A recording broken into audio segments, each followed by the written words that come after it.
The following program, though incredibly nerdy, is intended for mature audiences. Viewer discretion is advised, and you probably shouldn't watch if you're an overly sensitive pussy.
Once we realize that these are all projections, that, you know, our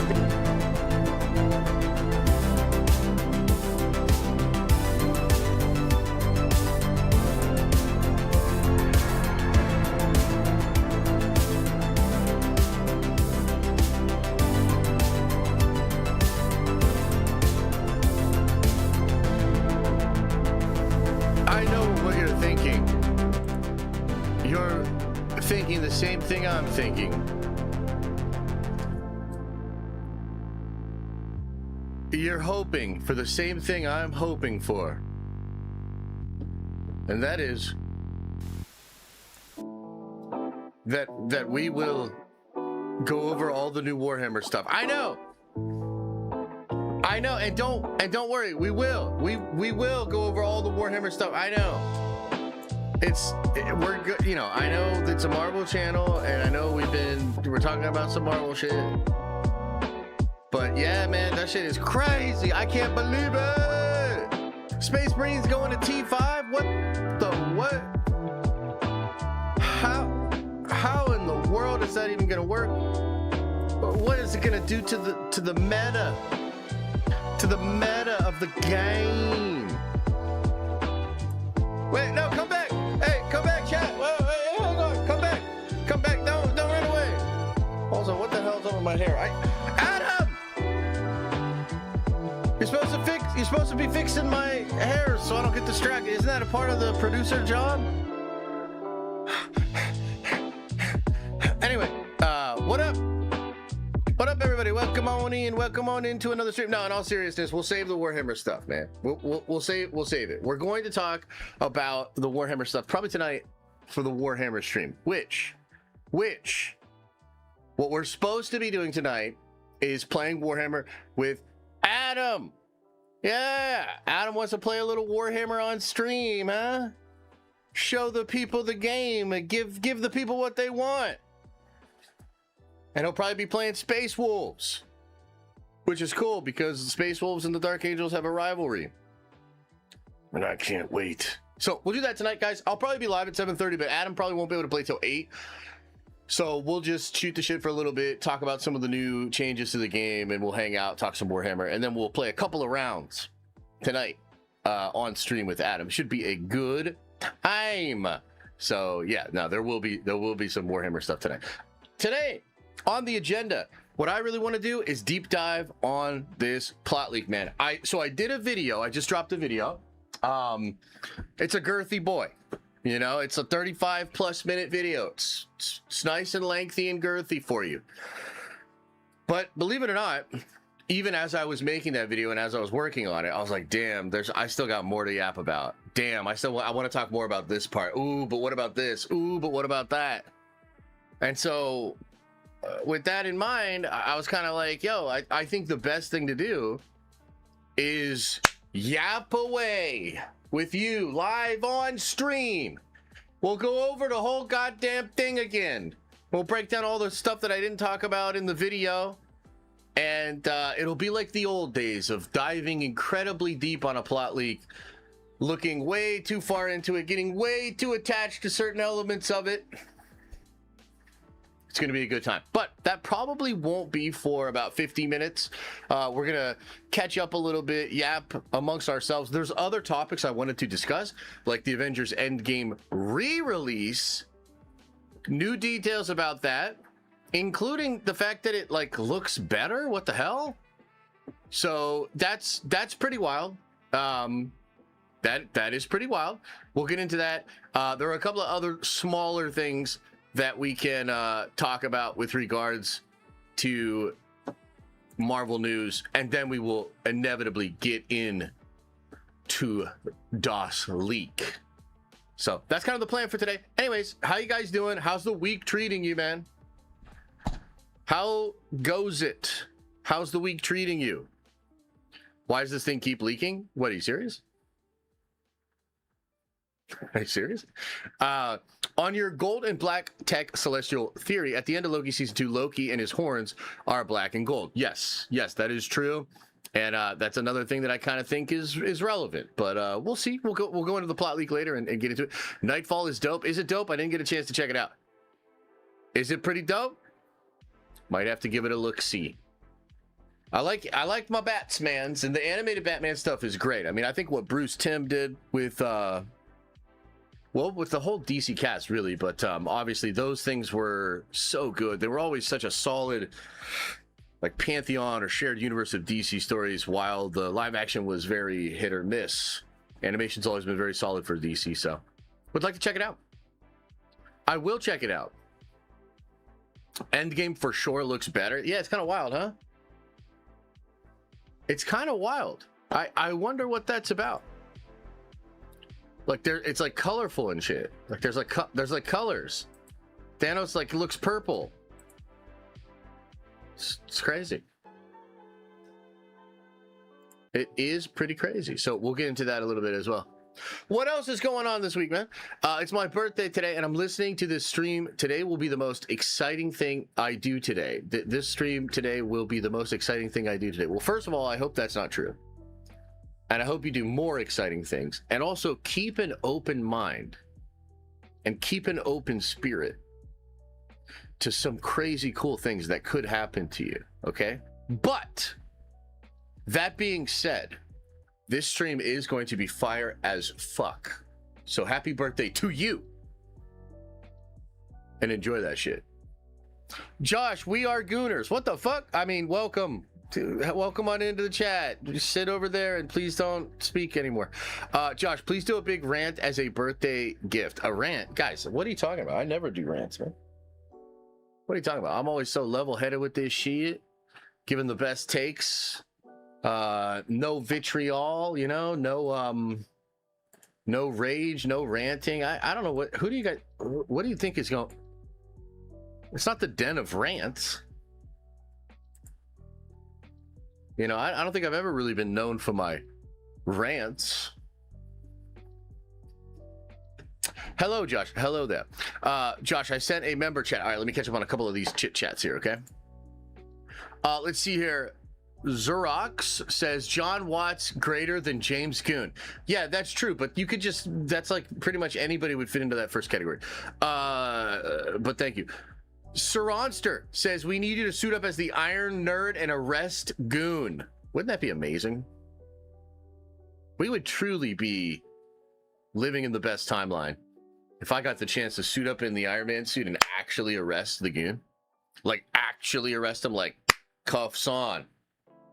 Book them, you know? Woo! Hell yeah. Rossi, thank you for the rose. Rossi also follows up with a $2 holler and says, you're late. Better be working on your OnlyFans. What if I was? What if I was doing that and figuring out how to take the photos for it? You know what I mean? Because that's one thing you don't realize when you start fooling around. You're like, dude, wait a minute. I don't know how to even take good photos of my body, you know? So yeah, maybe what if I was? And then you gifted a membership. Appreciate it. Lars says, haven't joined live in a while, so you may have covered this already, but along with the Darkhold stuff, Doom's powers also remind me of Red Skull on Vormir. Ooh, okay. You mean in the way that it's sort of spectral in nature? Yeah, there could be something there. There could be a connection between those two. Don't worry, we're going to get about as deep as one can get. Balls deep, as it were. On this entire Doomsday plot leak, and we're going to probably spend a good amount of time getting into many such questions and considerations like that. Space Tricks Noir says, Josh, pick the draft order for the Fantasy League. Also, bro, even though about the optics today, the most important part of the soup of life. What the fuck? Even you thought about the optics today, so the most important part of soup of life. I don't fully understand what you're saying, but I received your statement nonetheless. And I will pick the draft order. Just try to remind me either today or tomorrow. Tomorrow's probably a good day to remind me. Appreciate it. Nick, thank you for the membership. Zach says, just got done watching your video. Holy shit! Yeah, no, I know. It's a pretty good video, right? I don't press my shoulders. That was a pretty good video. No, honestly, Pavik did a great job on that video. Randon came in and kind of saved the day. Look, our new editor's awesome, but he's just not as aware of the Marvel space. And I totally fucked up and dropped like a 40-minute video on him and said, figure it out. And so I fucked up. I kind of set Pavik up for a bad time, but he still did a pretty good edit. But there were some things we needed to change and some B-roll and stuff we needed to tighten it up. So Randon came in, cleaned it up, saved the day. I'm really happy with the video. I like the music. I like the edits. It's like gives you a good fucking vibe of what's going on. So yeah, I hope go check the video out if you haven't. I'm proud of it. I think it's good. I think you'll dig it. And we shall dive even more deeply upon it today. Oh, I can't wait. Rossi says Den of Ranch is greater than Den of Rants. Now I want to rant. Now I'm going to do a whole goddamn rant about Ranch. And we'll see if you still feel that way. VTJ Production says, with the Polaris rumor, could those rumors from last year of Neve Campbell playing her be true? Well, that's an interesting question. It's an interesting question. I don't know about that. That was connected to Bo hiring her for X-Men 97, which he came out to clarify. However, Alex Perez, when that was clarified, did come out to clarify the clarification. And clearly,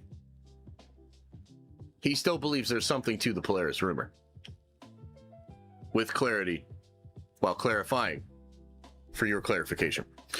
Daniel Haas says, you should get a new P.O. box so your B-Day gift won't get mailed to your office. Just kidding. Also, you should always register your vehicle before driving. I don't know what any of that means. Okay? And yes, I will do that. Josh, I can't believe how awesome this leak was. Just watch the whole video. Oh, I'm glad you liked it. Let me ask you guys just in general, because we're not going to get super deep on the leaks yet. I want to talk a little bit about the Endgame re-release, okay? But how do you guys feel? How are we generally feeling about the leaks? If you've read them, where's your coffee, bro? Actually, that's a great question. I had some coffee, and right now, my amazing, incredible wife is getting me even more coffee. Okay? So I get to do a little wife flexing. But yeah, the coffee's on the way. Guys, what do you think of these leaks? If you saw the leaks, if you've read the leaks, how are you feeling? Without going into too many spoilers, because again, like I'd like for people to be able to maybe watch the first half hour, 40 minutes of the stream without spoilers, and then we're going to get deep as fuck on it. You know what I mean? Some of the stuff seems extreme. It does seem extreme, yeah. The last bit of the leaks got me really excited. The last bit is wild, and we certainly will get more into that later on. And look, I guess, oh man. You're making me want to just go into it right away. But what I'll say briefly as an appetizer of what we're going to get into later on is I just see all these awesome comic book things that I personally love being adapted in this book, or in the movie. Like a lot of them, and particularly with the third act, that last issue of, I guess it's technically Time Runs Out, but the last issue where the Ultimates universe is invading the regular universe and they're all just fighting each other. I guess I just never really thought we'd get something quite like that. And yet it seems like we're going to get something quite like that, dude, you know? And holy shit, that's insane. That could be connected to, like, you know, stuff that Perez said about how, you know, you'll think the movie will be over and then you're like, oh shit, there's a whole nother hour of the movie. But again, we'll get more into that. Rossi says, my first thoughts after reading the leaks, where is Heather Glenn? Yeah, gone forever. Gone forever, with no characters that have ever been associated with her or even close to her ever showing up on the screen ever again. Burned from all existence, burned out of time. At least that's my guess. That's my guess. Took me a while to understand the Guardians were the same thing as the Sentinels. Yes, yeah, the lack of yeah, there's definitely some loss in translation sort of stuff, right? So it's probably all translated from Russian. So yeah. There was a Blue Minutes leak from 3 weeks ago that's very similar, but seems more accurate. Oh yeah, no, there was. I think we did go over a lot of that Blue Minutes leak. And in fact, one of the things we could do is sort of look at what are the differences between those two. But I actually think that neither one of them are 100% accurate. I think this is more accurate. And we'll fill in the gaps. We'll explain, because, like, again, like, we're gonna speculate a lot today. I don't know for sure, but I think there's certain things in the new leak that they more or less say just as a statement, and I almost want to be like, yo, hold on, what does that mean exactly? Because it could kind of have a lot more than just that involved in it. But like I said, we'll get there. We'll get there. Is Blue Minutes my time to poop hello? Yes, I think so. I think Blue Minutes is my time to shine. Or, so I don't know exactly. It could be her or him or whoever, or it could be a person. I think there's a person just building these accounts and then selling them, but they do sell them to certain people. So the plot leak seems unfinished. I don't think they got all the details just yet. Yeah, I kind of agree. Maybe the Sentinels were renamed to Guardians by the X-Men when they reprogrammed them. Could absolutely be the case. That would make a lot of sense, actually. Yeah. Yo, Kathleen, aren't you supposed to be retired? Yeah, but, like, look, Kathleen and I, we're working it out. You know, we still can't stand each other. I said some nasty shit about her over the years, but she did fuck up one of the greatest brands of all time. And she also did fart in the office before she left. So we're doing our best. You know, human beings are complicated. You know, and she's just living out her incarnation. I'm living out my incarnation. We're trying to make peace. You know, so we're trying to work through it. But I do think she's a crusty hooker that ruined Star Wars and Indiana Jones and Wicked and probably G.I. Joe, although I don't fully understand that. It just popped in my head. Somehow she fucked that up too. So. Purple Funk says, yo, you watched the new Reacher season? Straddle up. Dude, I have been very excited for the new episode. New episodes today, right? Don't they do new episodes on Wednesdays? Hell yeah, let's get it. Let's get it, baby. Yeah, Willow, what did I say? Fucked it up so bad I can't even remember.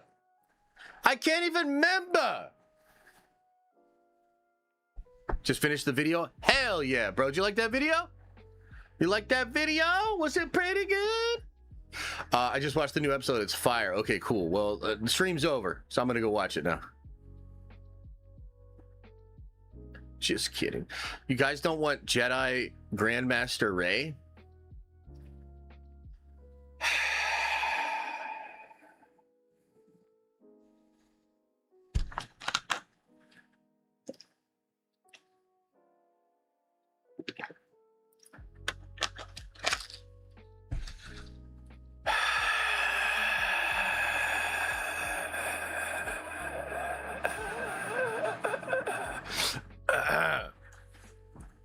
Yeah. Great video. I didn't hear anything about Molecule Man stuff, which is curious. Yeah, there's no Molecule Man stuff. Where did you hear Molecule Man stuff before? Look, there's stuff in here that I'm not sure is real, right? Like one thing is like the Watcher. Like what? Like just we're gonna out of nowhere gonna do the Watcher? I don't know. That seems a little wild. But we'll get there. There's other stuff too.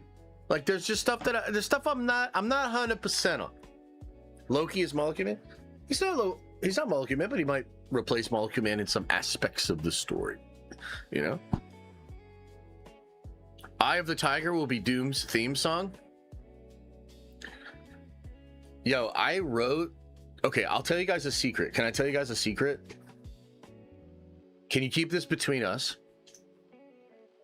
Can you not share this with anybody?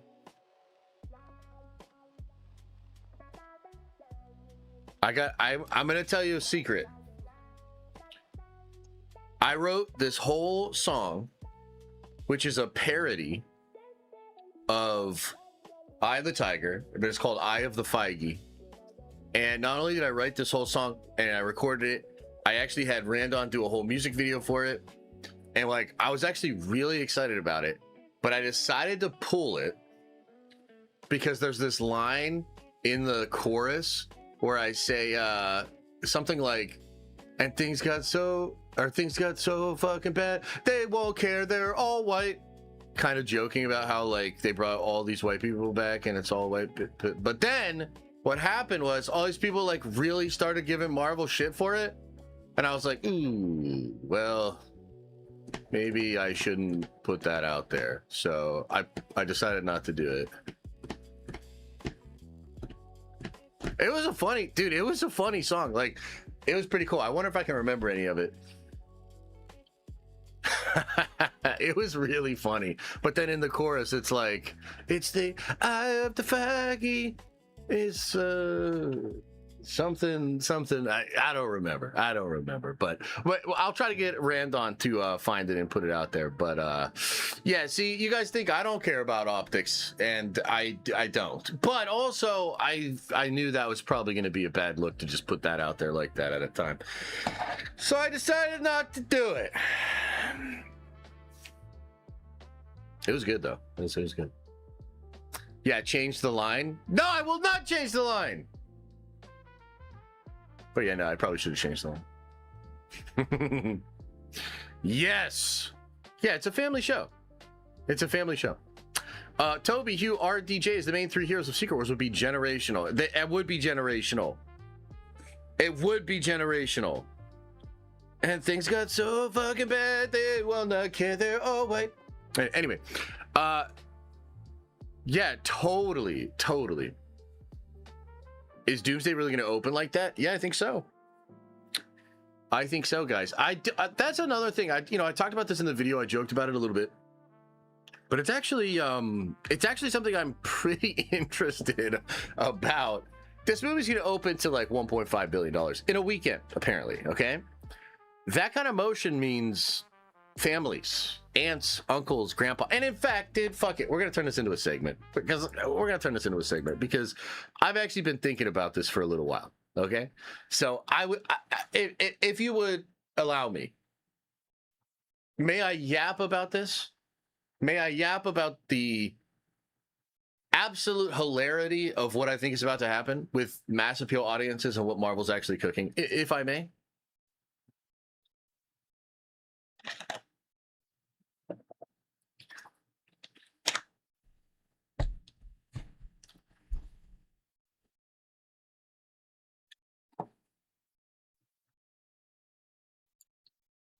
Okay, so there's a new plot leak out for Doomsday. It's awesome.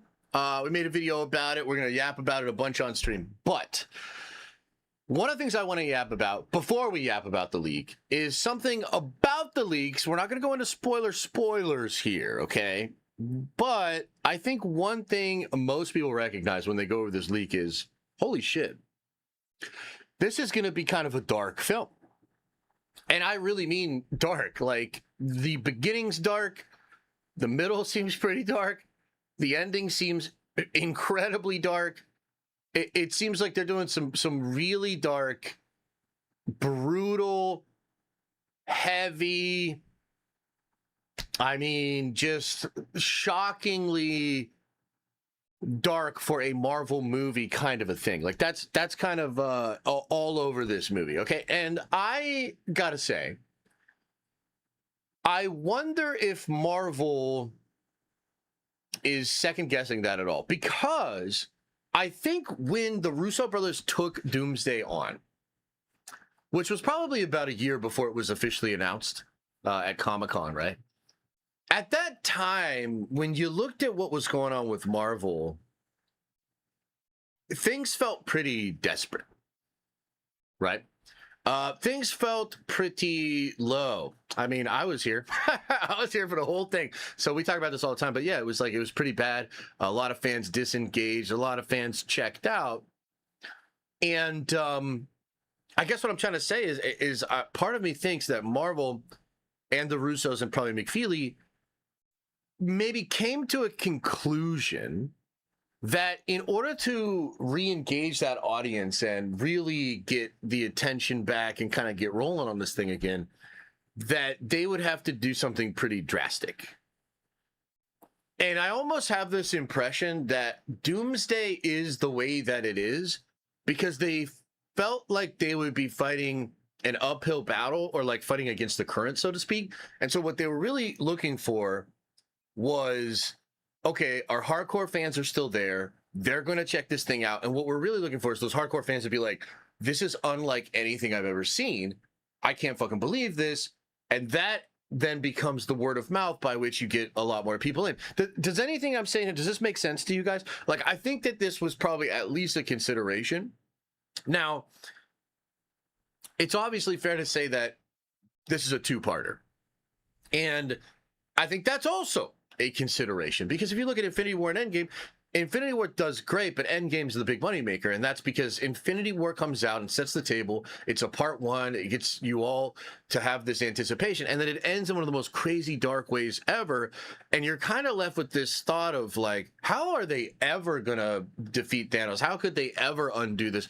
What are they going to do? Which is the Stan Lee formula. Okay, that's the Stan Lee formula. The Stan Lee formula is, you put your heroes in a position that's so untenable that you can't imagine how they will get out of it, but you know that they will because they're the heroes, right? That's the Stan Lee formula. So when you look at Doomsday, I kind of have this impression that it was built more for the hardcores.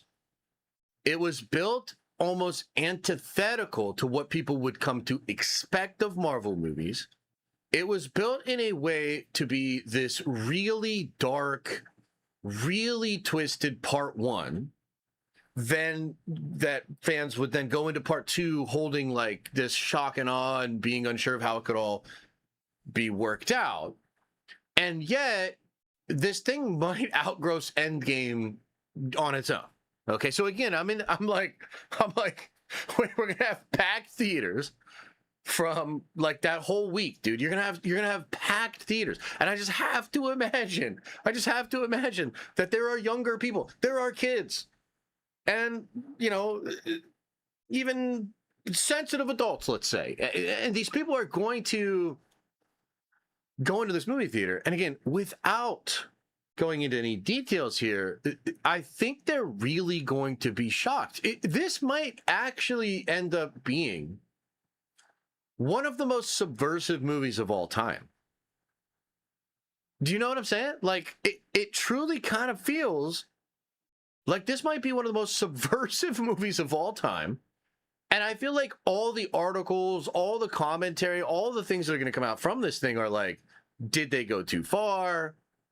Is Marvel now, looked at badly by parents? Like I'm actually being serious. Like, I think they went really far, and I think there's gonna be some families that have uncomfortable conversations or have to have uncomfortable conversations with their kids and with their families after this movie comes out, and so that's something that's kind of been weighing on my mind a lot, because I don't think this was exactly planned.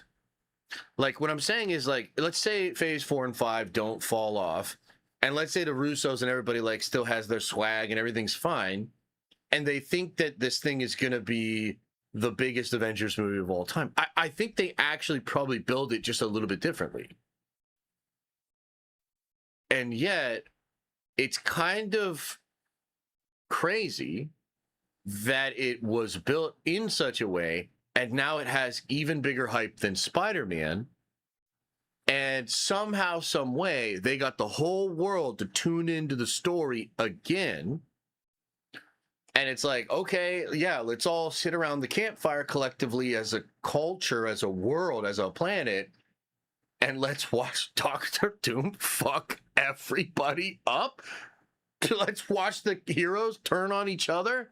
Let's watch wives turn on husbands. Let's watch, like, we're gonna watch this thing, and I think we're gonna collectively be able to be like, or have to be like, what just happened?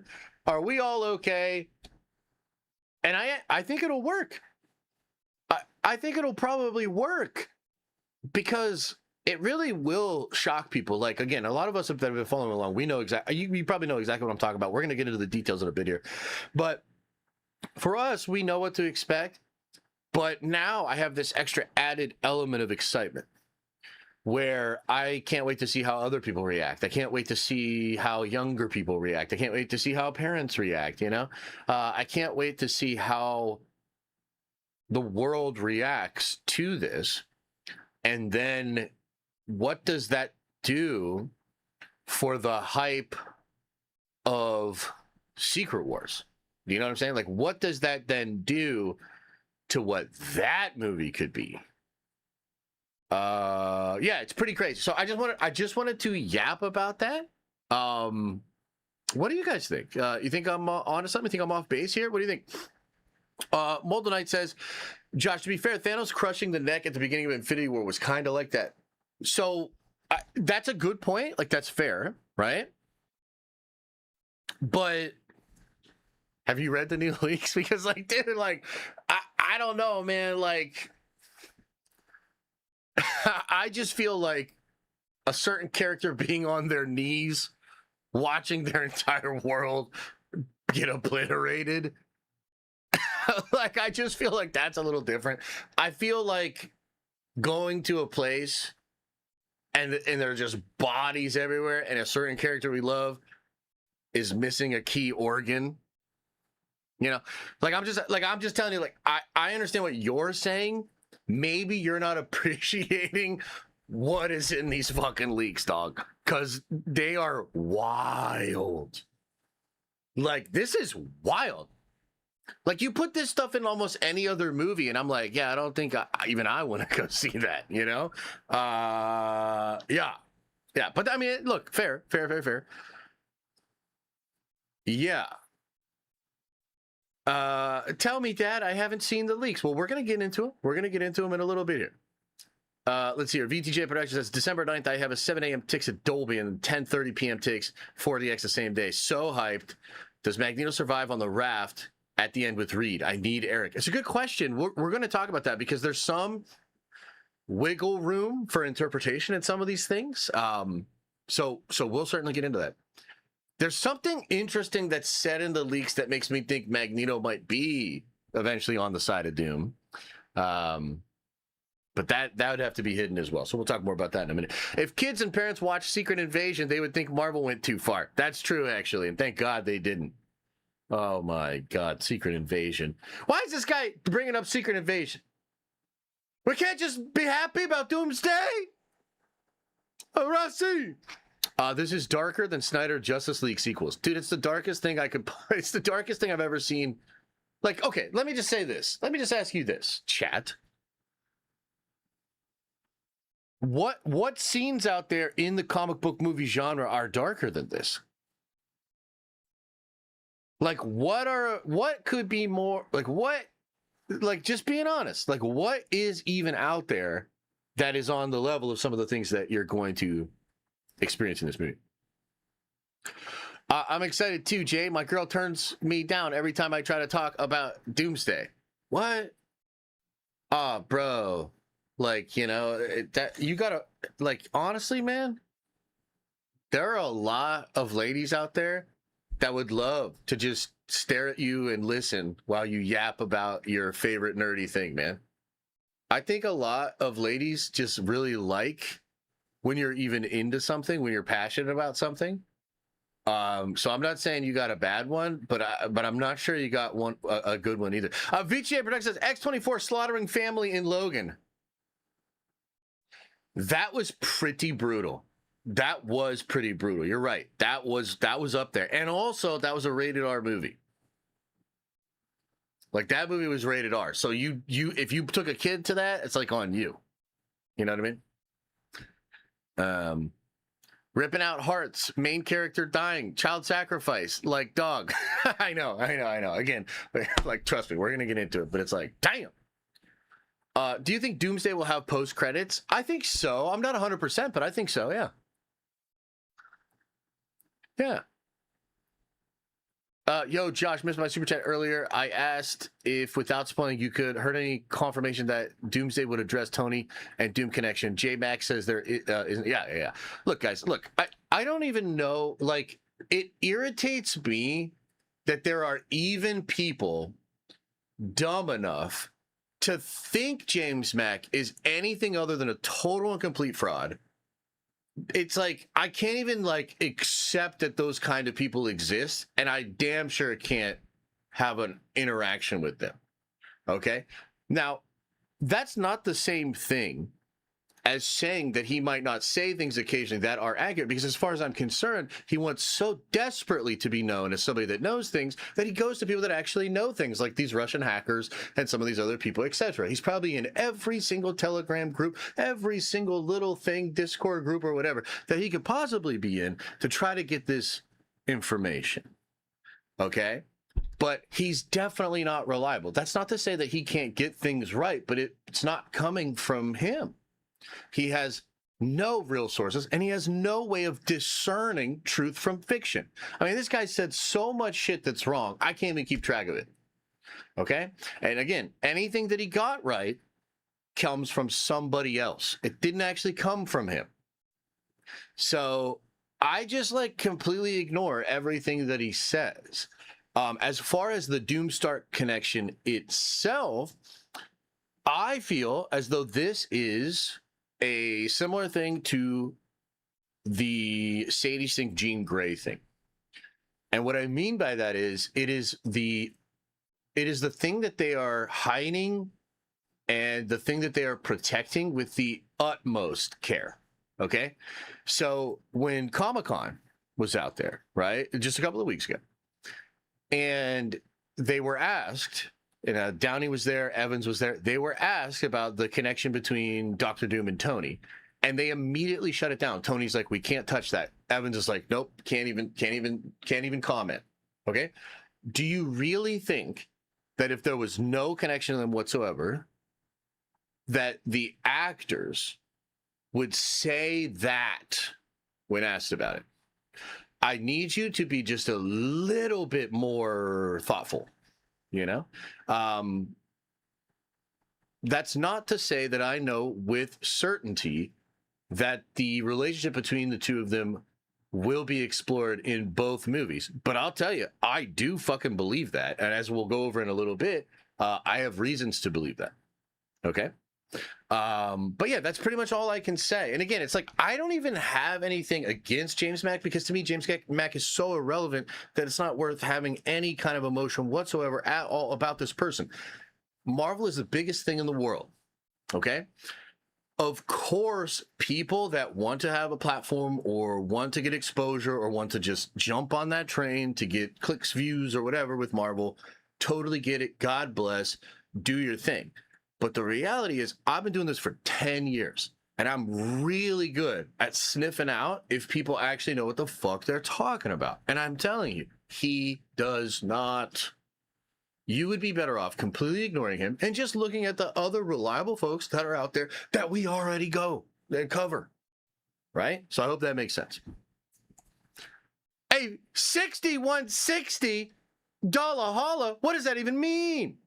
Thank you so much. Says, I hate to bring up Star Wars, but only thing was Anakin killing Youngly, so I might as well bring up that as well. The darkest night before the dawn.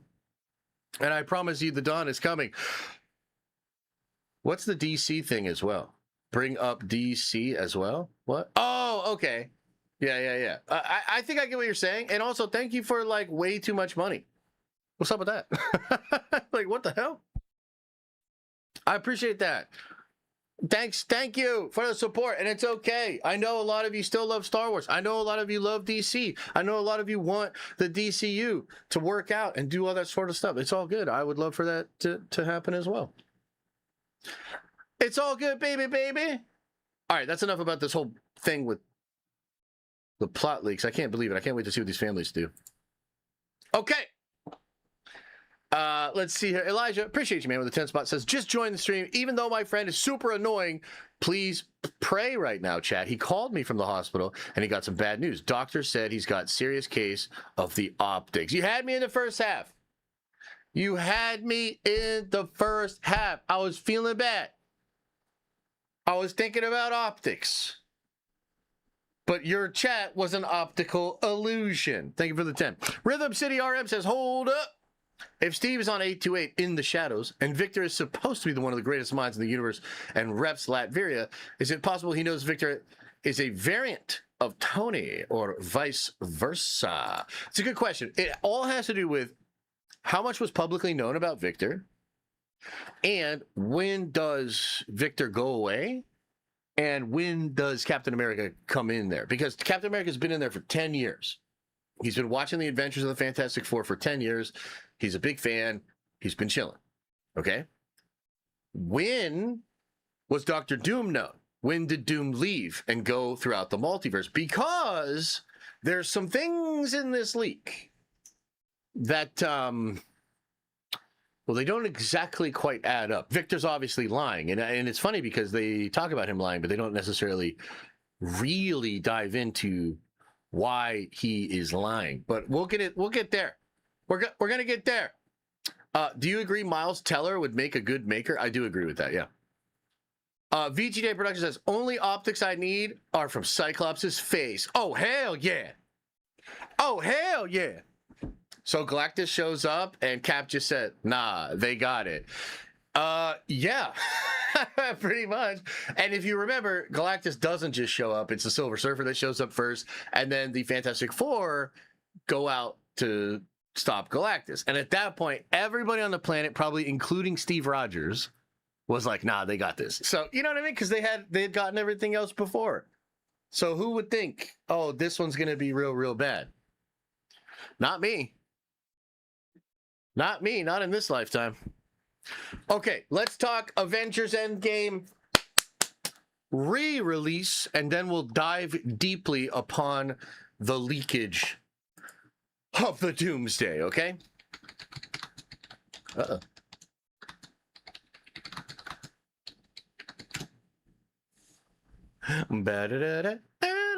Are you guys going to get the popcorn bucket? God, I'm such a sucker for the popcorn buckets. I'm such an idiot. I already have the freaking mask, but I'm probably going to get the popcorn version. I'll probably get the popcorn fist. I'll probably use it for naughty purposes. Now, hang on now. Everybody relax. Hang on now.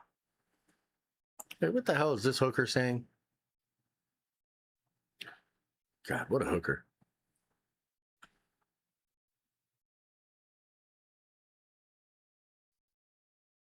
All right, so we have the trailer. Hang on now. And then let me pull up one more thing, and we'll get into the segment. Oh, there's that Space Marine news. If you want to, we could just take a quick little detour and talk about Space Marine. If you want. If you want.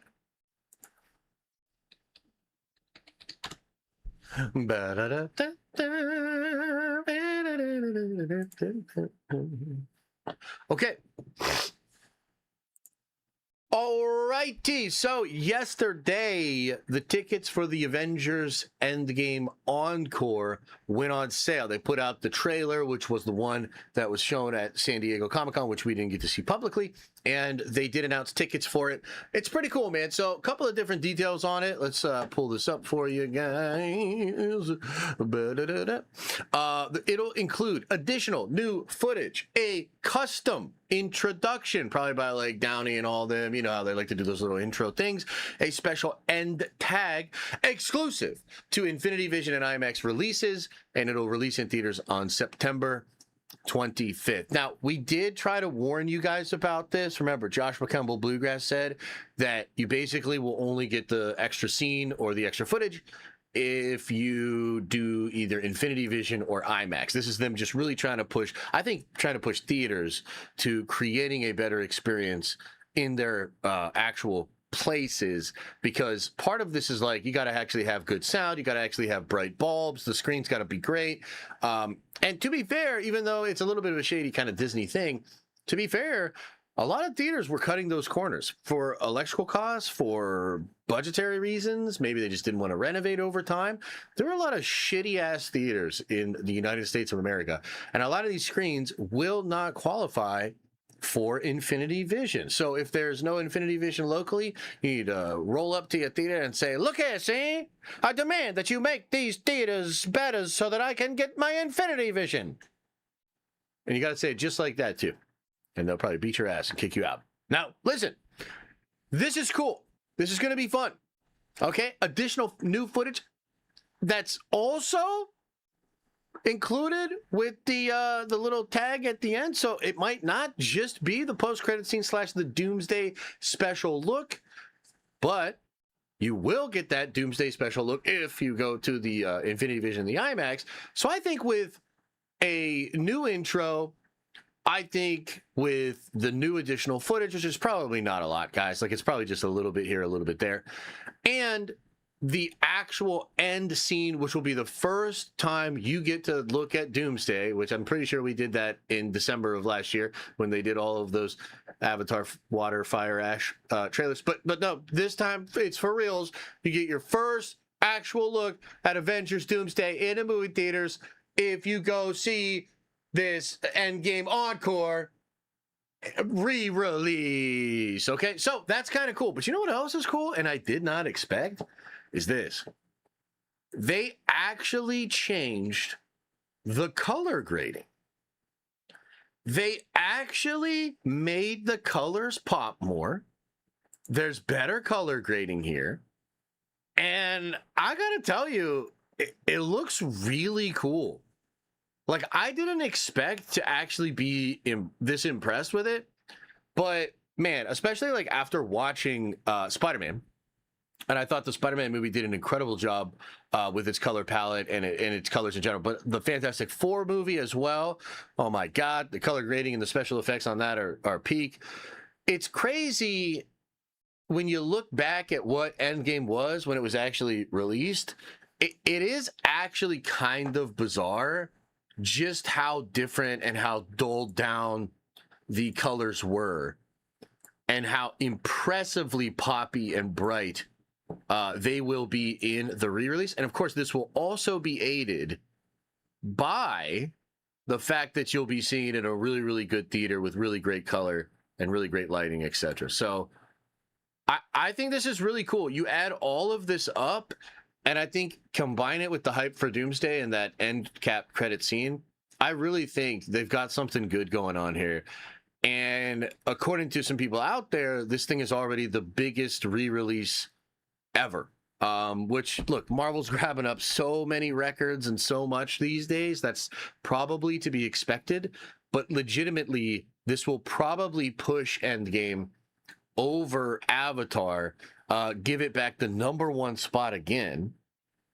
It'll give it the #1 re-release pop ever, which I'm kind of interested to see what that would actually be. I almost feel like it's going to be several $100 million, which is pretty crazy. Like, if you think about it, the re-release of this with, you know, albeit, you know, some new intro, new footage, color grading, and then the first look at Doomsday, might legitimately make more than like Thunderbolts or the shitty ass Captain America movie. That would be pretty wild to see. So I think we'll get more numbers as we get a little bit closer. But I legitimately expect this thing to blow up pretty big. I'm excited to see it. I will probably have to travel to get an Infinity Vision screen. And I guess I'm a little bit butthurt about that. But overall, man, I'm looking forward to a really good time. And we'll do a breakdown of it and the new footage when we're done. And it's a really nice way to set us up for Doomsday. And again, I think that last scene, just one more thing here real quick. I think that last scene with for that will set up Doomsday. I do think that will be Loki and Steve Rogers. That's just what I think. There have been some people hinting at that. You know, I think Robert Meyer Burnett has kind of hinted at that. We don't know for sure. But I think that's probably what it is. So overall, a pretty incredible, at least from my perspective here, a pretty incredible offering for the re-release, with the only sort of caveat being that you won't get the Doomsday scene unless you do Infinity Vision. That kind of sucks. But other than that, I think it's pretty cool. So chat, what do you guys think? Any questions? Is there anything that you found out about this shit that I didn't know about it or whatever? What do you think? What's your thoughts on this? What's your thoughts, chat? What do you think about the color grading?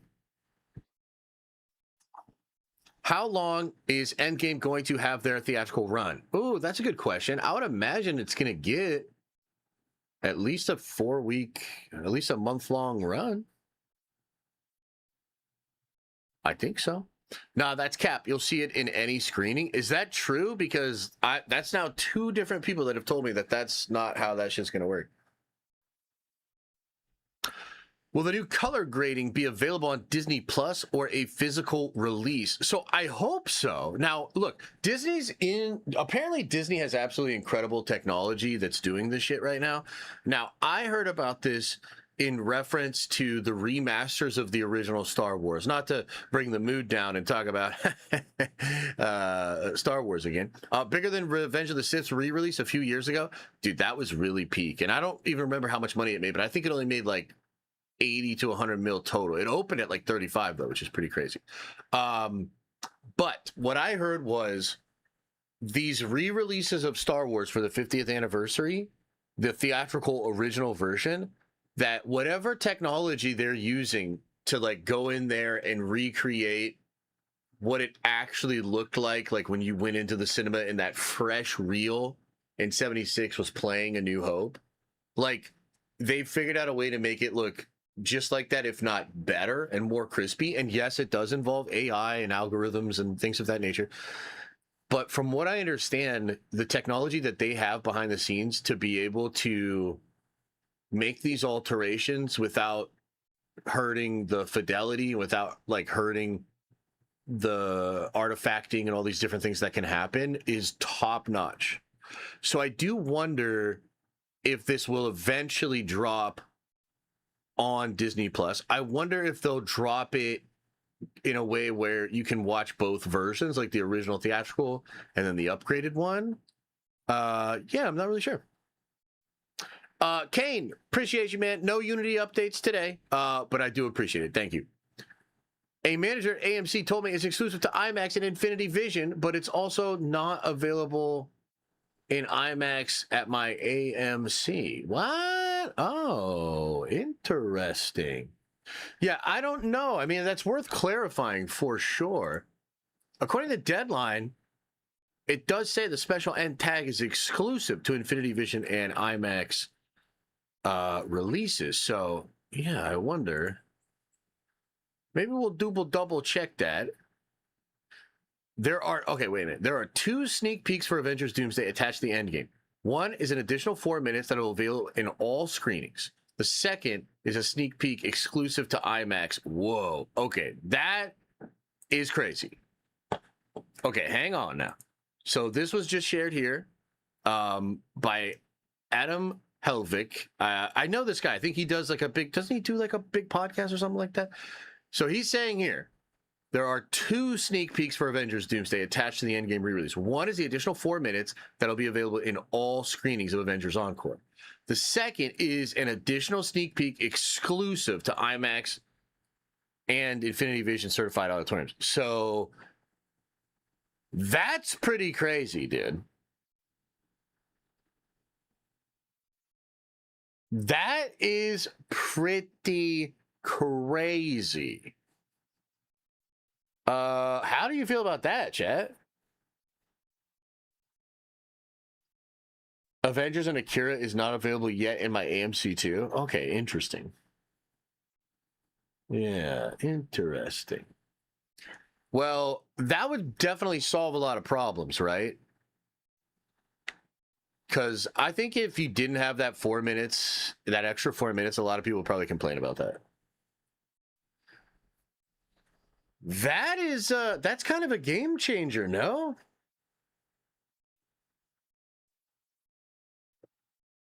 Yeah. That's great. That, I mean, that probably makes sense though, because why would you do this big thing and then not set up Doomsday on like a whole bunch of different screens? Like that would have been silly. Man, you know what this reminds me of a little bit? So back in the day when they were cooking the first Doctor Strange movie, they did an exclusive 15 minutes of footage at IMAX. Okay. And I remember I went to the IMAX in Philadelphia at the time. And dude, it was crazy. So it was that sequence. It was like a couple of different sequences tied together, including the crash and then a lot of the like the fractal world mirror dimension stuff that they did in that movie. And dude, I think that movie doesn't get enough credit for being as visually interesting as it is. And man, that 15 minutes was dope, bro. I remember doing that thing. I sat in a packed theater with a bunch of Marvel heads. They gave us these really cool posters. I probably still have the posters somewhere. And got to witness what they were doing in IMAX for Doc Strange. So then I was telling people about that to get ready for the movie. It's pretty effective. So this is wild, man. This is wild. That's pretty cool. So I guess everybody's gonna be eating good. I guess everybody is gonna be eating good. About to go to Costco, ribs or brisket. Also, does Sam Wilson Cap survive Doomsday? Will there be a new Steve Rogers? I think Sam survives, and I don't think there'll be a new Steve Rogers. And also, brisket. And also, you better share, bro. Because now I'm hungry. Bro, I sent that on acid. Best movie experience ever. Oh, you seen that on acid? Okay, I was like, what the hell? You sent your super chat on acid? That's probably why I couldn't read it.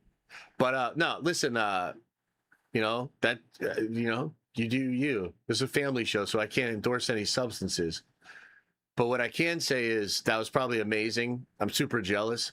And Steve Ditko and I forget who else. Some of these other folks, when they were cooking up the Doc Strange stuff, there were a lot of stories about them experimenting with all sorts of psychedelics.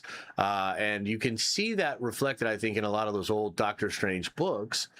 And that's probably why it translates eventually into the Doctor Strange movie. So, yeah. You know, I wouldn't know anything about that. I'm a church boy, you know. I'm a choir boy myself. So I wouldn't know anything about that. Click Clack says, I'm always surprised when you brag about having fiber optics internet. Thought you didn't like that word. LOL. Just jokes. Doomsday leaks going grimdark. Are you talking about the optics? To be fair, I usually just say fiber. I don't say fiber optics because fuck optics. You know what I mean? Chillin says 1 month to a full 4 years. Still here. Still supporting. And as you've brought up before, I'm still ridiculous. Much love. Nerd Avengers for Life, Basement Crew, Nerd Society, Unity. Hey, appreciate you, man. Thank you. No, and I appreciate the support, man. Here's the thing, Chillin. I'm a little ridiculous. Like, I don't know if you guys knew this. But it's not just you. Okay? I'm a little ridiculous. Just a little, though. Appreciate the love, man. Thank you for the support. Thank you for the support. All right, let's end that segment there, okay?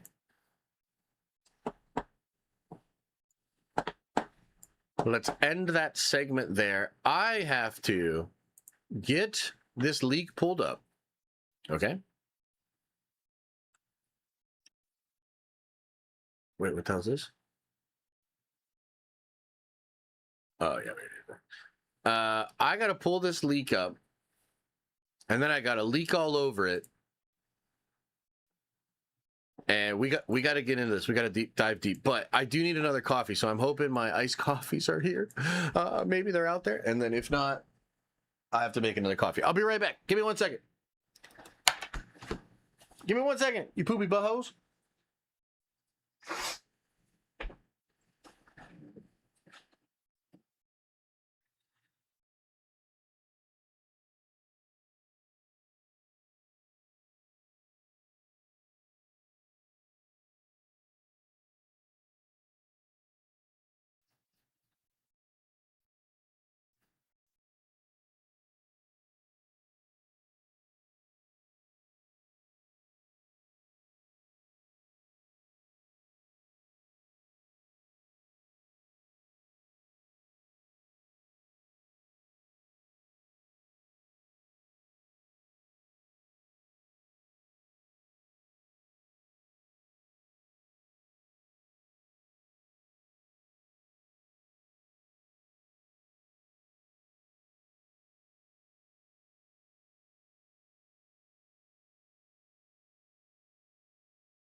Okay. There's been a delay in the iced coffees. It's probably your fault. You know? It's probably your fault. But I'll make do. I'll have a regular coffee. And I'll have some iced coffees in a little bit. All right, hang on though. Hang on. I need to sip this coffee before we get into this. I can't just raw dog it, okay? Hang on. Let's just chill a little bit.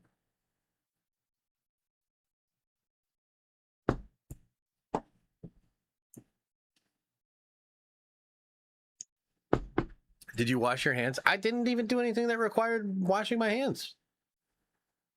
What? I scratched my butt through my pants.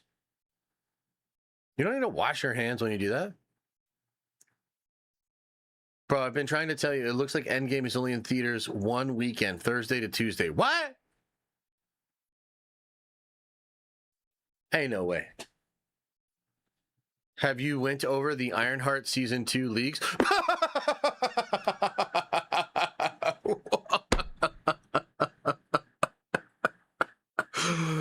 Good one.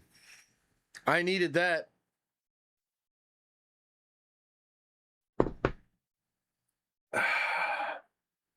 That's a good one. Harris on Piper 1177. Welcome back to the Nerd Avengers, baby. You are a Nerd Avenger now. Josh, you're gonna get your PSL. I don't know what that means. The hell's a PSL? Is that like the next PlayStation? RIP to Tim Curry. Yeah, that's sad, huh? That's sad. Too bad.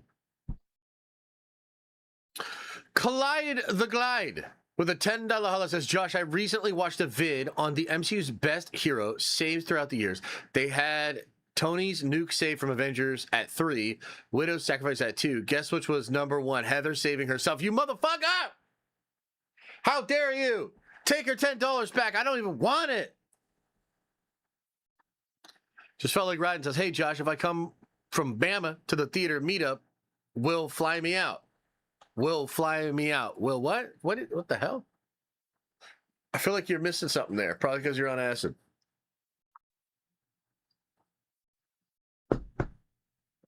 Josh, did you hear about National Treasure 3? Also, those movies are a banger. Yeah, they're not bad. But no, I didn't really hear about that, no. Yeah, they're not bad. Give me a recap, Josh. I just got here. What have I missed in the stream? So we talked a little bit about Avengers Endgame re-release. It seems real cool. They did color grading, so the colors pop real good. That was cool. We talked a little bit about Star Wars, and we were like, oh, man, it's too bad. Star Wars sucks now, and everybody hates it, and it'll never be back, so we should all just get into Warhammer. We talked about Warhammer stream tonight. I'm going to play Warhammer with Adam, chat a little bit about that. And then we talked about how dark Avengers Doomsday is and why there's going to be all these little kids that go see it that are going to cry like little babies. PSL equal pumpkin spice latte. Oh, okay. More Doomsday set photos have leaked. Ooh, well, like which ones? Ooh, like which ones? And also, welcome back, Jareth Loveberry, one of the most famous and successful jockeys in all of racing. One of the best to ever do it. Jared Loveberry. What a great name, too. National Treasure 3 and The Mummy 3, when Brendan Fraser's and Rachel Weisz back, nah, they bringing back my childhood, LMAO. Yeah. Yeah, they are. I wonder if they're too old to have a graphic sex scene in these movies. Do you think so, guys? Look, I know the times have changed a little bit, but back in my day, when we talk about childhood, back in my day, we used to have completely unnecessary graphic sex scenes in a lot of movies. You think they're too old to do that, or what are we? Oh, right, it's a family show. You're right. You're right. You're right. My bad. Are there stunt doubles up for it? It's a good question. I'm not sure. Hello, Josh, fellow Yinzer in chat. Why, hello there. How Yin's doing? How Yin's doing over there? What are we thinking of the Stillers this year? This going to be the year? 7 Berg? No more 6 Berg, 7 Berg? Oh, will you fly me out, Josh? LMAO. Oh, hell nah, bro. Sorry, man. But I'm only going to fly out like incredibly sexually attractive females. It's a family show. Don't make me go into the details. Okay, but you're disqualified. I do hope you arrive, though.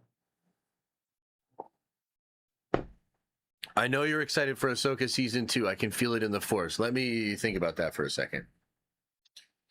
Let me search my feelings.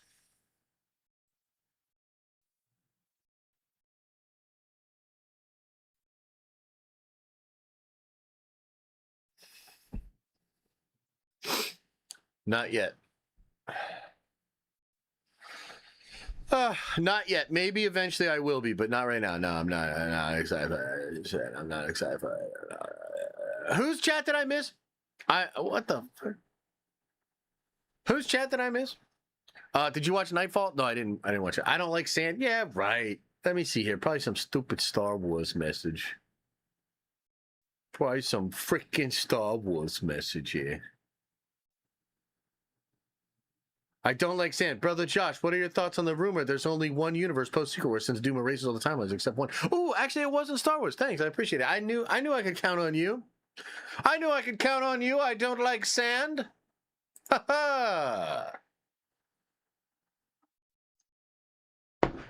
ha.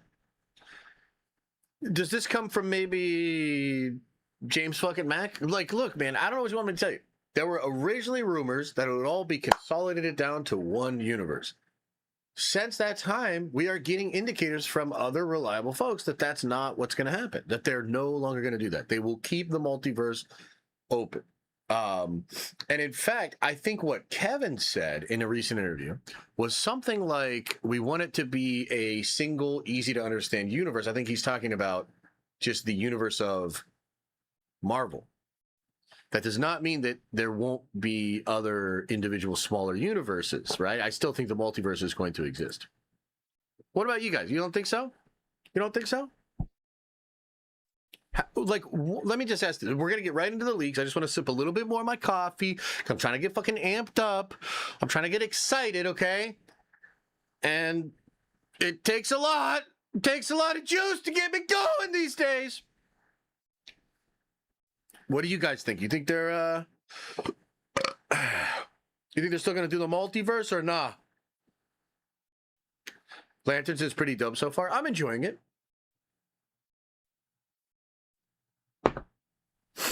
I agree because they still have to play nice with Sony. Yeah, I think so too. Yeah. I think F4 joined 616, but Deadpool goes back to his own universe. Maybe.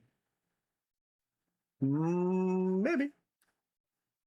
Am I watching the GTA 6 Netflix special? When is that, dude? Hey, dude. When is that, dude? Baby Bird says, hey, all, just made it catching playback. My little lady had kindergarten orientation today, and I was there with other parents. So cute, and a little uniform, too. Josh, something to look forward to. You know what's interesting about that? And first of all, congratulations to you. That's a big deal. That's awesome. When I was going to the gym this morning for cardio, it was like 7:30 or something. I saw a bunch of families out there with kids and taking pictures of them at the bus stop and stuff like that. So I feel like it's the first day of school here, too. And that is kind of interesting because when I came back home, I did talk to the wife about that a little bit. I was just like, yeah, man, that's crazy. Soon we're going to have to be getting these kids in school. So that is crazy. Is Peggy Carter a variant or a Skrull in Doomsday? How does the scene from Winter Soldier fit into the timeline when she was in bed, appearing to be old and gray if Steve had been gone for so long? Don't worry about it. We'll talk about it in just a second, bud. We're going to deep dive on that leak, and I'm going to tell you all about it. But I just don't want to jump ahead right now.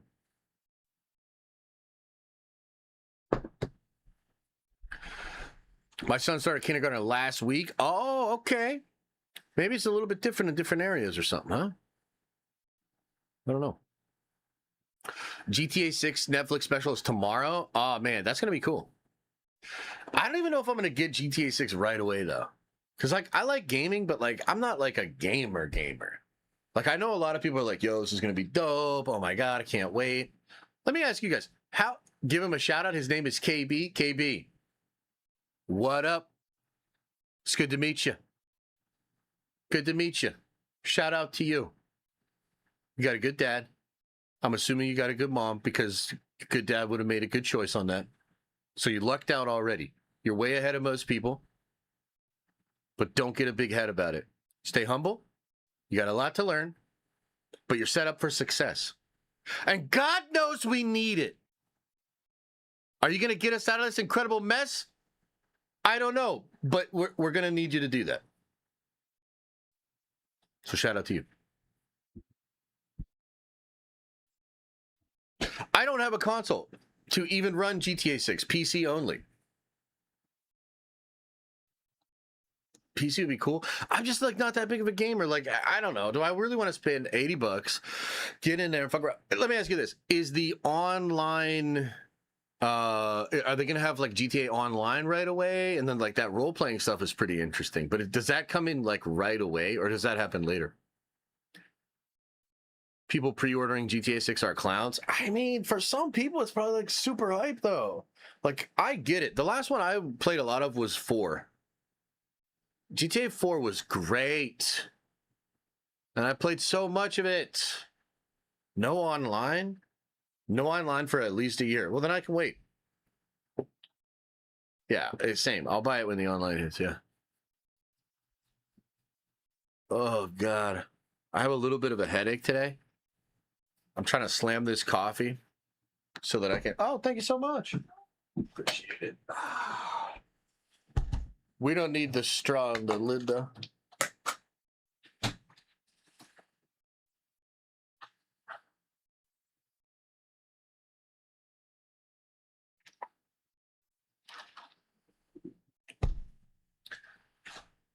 That's nice. That feels good. Just a little bit more. And then we're doing the leak.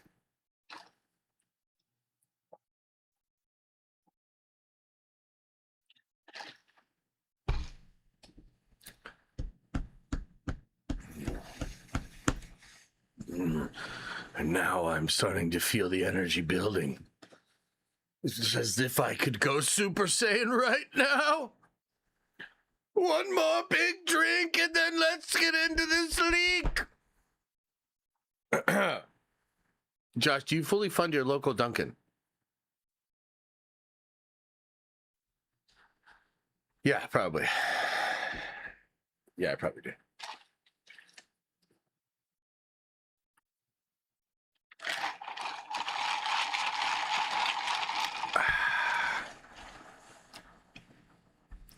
All right. All right. Is that just plain black iced coffee? I mean, yes. Yes, it is. Or as I call it, mother's milk. All right, just a couple more sips and then we'll get into this. It's time. Full spoilers now. We're spoiling. We're doing it's spoiler time.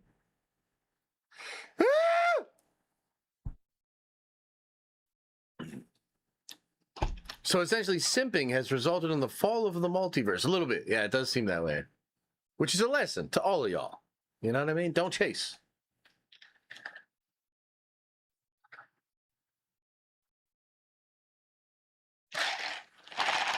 I sent this to you last week and you ignored me. No, I didn't ignore you. I just had a lot going on. Holy shit.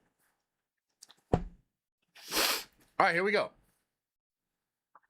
No spoiler warning. I'm giving you a spoiler warning right now, dude. Buffer Overrun says, was the cap at the end of Endgame a variant or the real cap? Also, there are 2 shields, one busted and one given to Sam.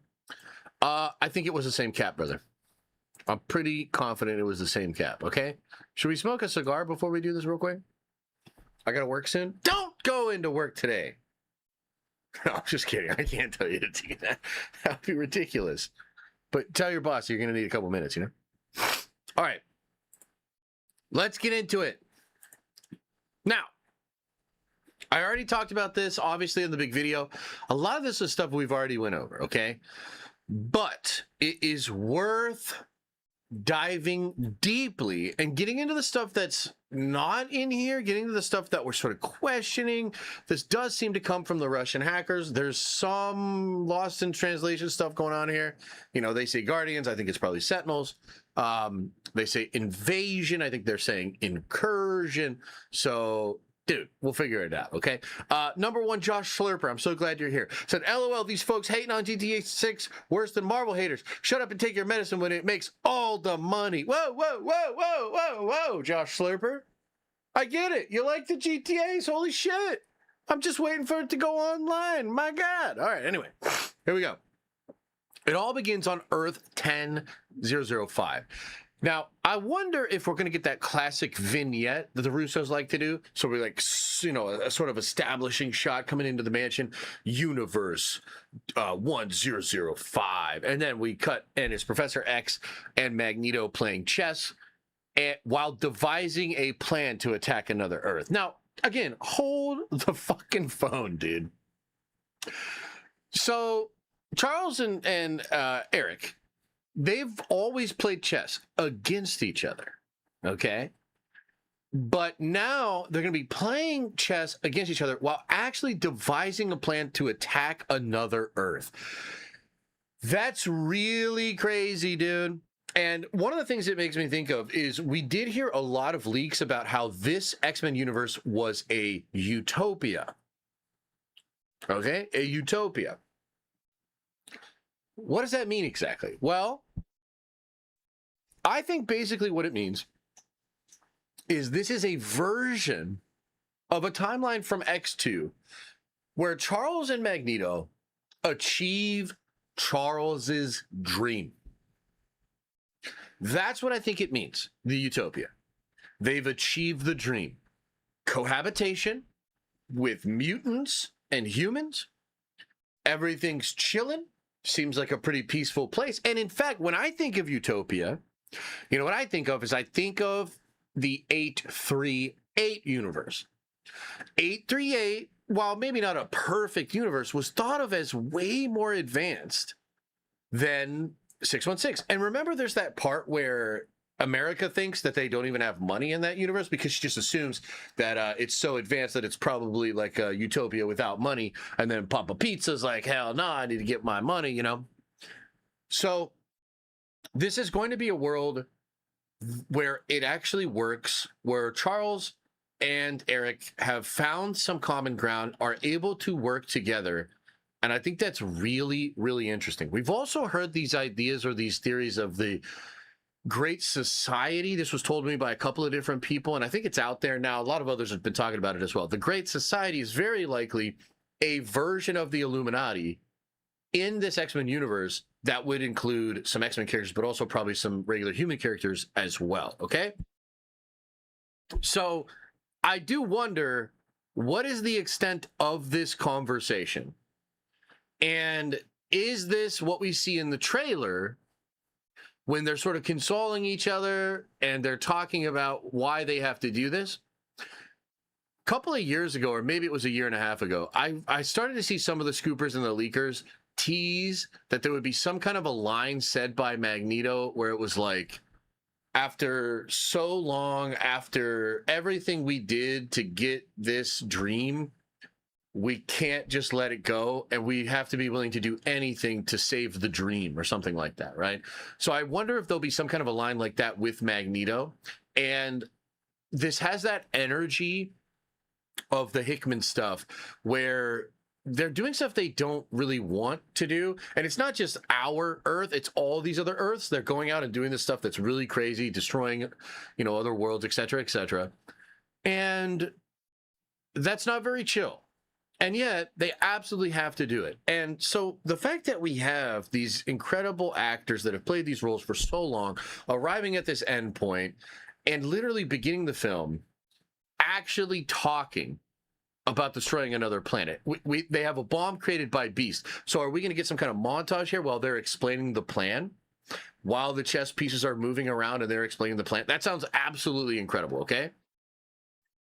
It says here, suddenly another Earth appears on the horizon. Earth 96238, and the X-Men, who have faced similar situations before, spring into action. Okay, now, again, like, this is insane because you'll actually see the Earth on the horizon. And this is going to explain a lot of this movie. Do you remember when all the scoopers, well, it's actually not all the scoopers, but there were a lot of fans that were like, why isn't America Chavez in this movie? Like, you're telling me they set this whole character up where she can travel between the universes and we don't have her traveling between universes? Do people, like, do we now understand why you don't need America Chavez? The reason you don't need America Chavez is because when these incursions are happening at this level, the Earths are literally in the same space. So you don't need to travel using any kind of dimensional technology. You just fly over to the Earth, which is probably what the Fantastic Four are doing. Okay? So, like, you don't even need that kind of travel in this situation anymore. According to these leaks and everything we're about to talk about, is they literally fly there. Like, Magneto just takes them in to Toby's universe. Okay, so that's like really awesome. It also seems to be the case that the Earths will be different colors when they show up to the other Earth. I'm not exactly sure why, but it seems like Toby's world's going to be like orangish red or something like that. Some of them might be blue. Some of them might actually look yellow or something. So when you see them just kind of pop up, you're going to have like a color distinction to make them look differently or something like that. So that's kind of interesting. So anyway, the X-Men spring into action. So we're going to get like the X-Men actually suiting up, getting ready to go, and they fly over there. So arriving on Earth 96238, where it's raining, a group of Sentinels along with Magneto travel to New York, transporting a destructive bomb. Meanwhile, Deadpool and Wolverine discover Spider-Man, his presence, and a fight ensues. Most of the battle takes place on a rooftop. Spider-Man defeats them, but in the end, they're too late. Now, hold on. Magneto rolls up with a group of Sentinels. Now, that's insane. I can't wait to just see what it looks like. We just did a deep dive on Days of Future Past as a community on Saturday. And I love that movie, and I think that movie's actually very useful for understanding some things that might have to do with Doomsday, but for whatever reason, Marvel leaves it off their essentials list, okay? But in that movie, literally, Magneto studies the Sentinels. And he studies the Sentinels because he takes control of the Sentinels. He weaves like metal into their carbon fiber bodies. He understands all their mechanisms and machinations, and he takes control of the Sentinels. There's actually this really badass shot of him with all the Sentinels, and he also has the Dodger Stadium or something like that, or the Washington's Stadium, and he's just like floating forward with them. It's super cool, and I've always loved that. But what this means is that in this utopia world, they have control of the Sentinels. Very, very interesting. My speculation on this, and it's super sweaty, they probably will not talk about this in the movie at all, but my speculation on this is that it's a little bit like House of X, but instead of Moira McTaggart, it's actually Wolverine, because when at the end of Days of Future Past, when Wolverine pops back up at the X-Mansion and he has a memory of a different timeline, Charles looks inside his memory and sees that other timeline. So in a sense, they get a taste of how bad the future will be, the war, the inevitability of all these things. And I would imagine they spring into action early to completely control all of this, probably through the Great Society. So they have control of everything. They have control of the Sentinels. That world is like ironclad. So Magneto comes in with Sentinels. I can't wait to see it, dude. Like, holy shit. Darren Thompson says, can Steve Rogers become Iron Lad like Tony Stark does in the Ultimates universe? Maybe set up an evil Reed Maker. Can Steve Rogers become Iron Man like Tony Stark? I mean, it's possible, brother. I'm not saying that's not a thing, but that's not in any of these leaks. So I'm going to disregard it for now, but I appreciate the 5. Okay, so Magneto has the bomb with the Sentinels. He's doing his thing. However, Deadpool and Wolverine discover Tobey Maguire's presence, and a fight ensues. Most of the battle takes place on a rooftop. Spider-Man defeats them, but in the end, it's too late.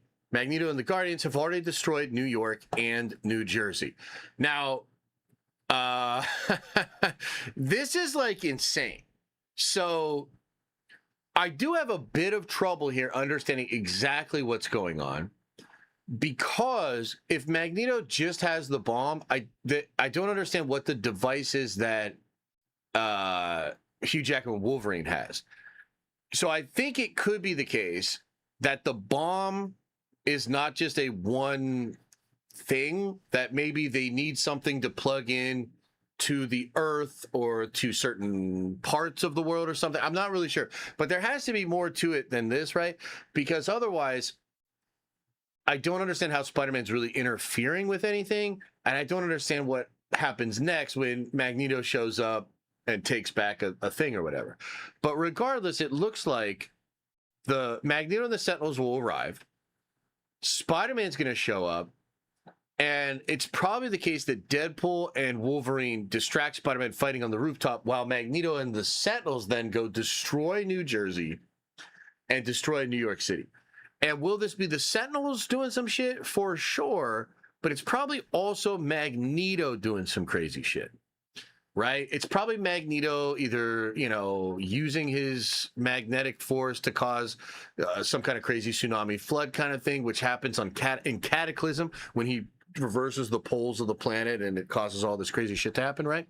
So Magneto's going to start fucking up New Jersey and New York.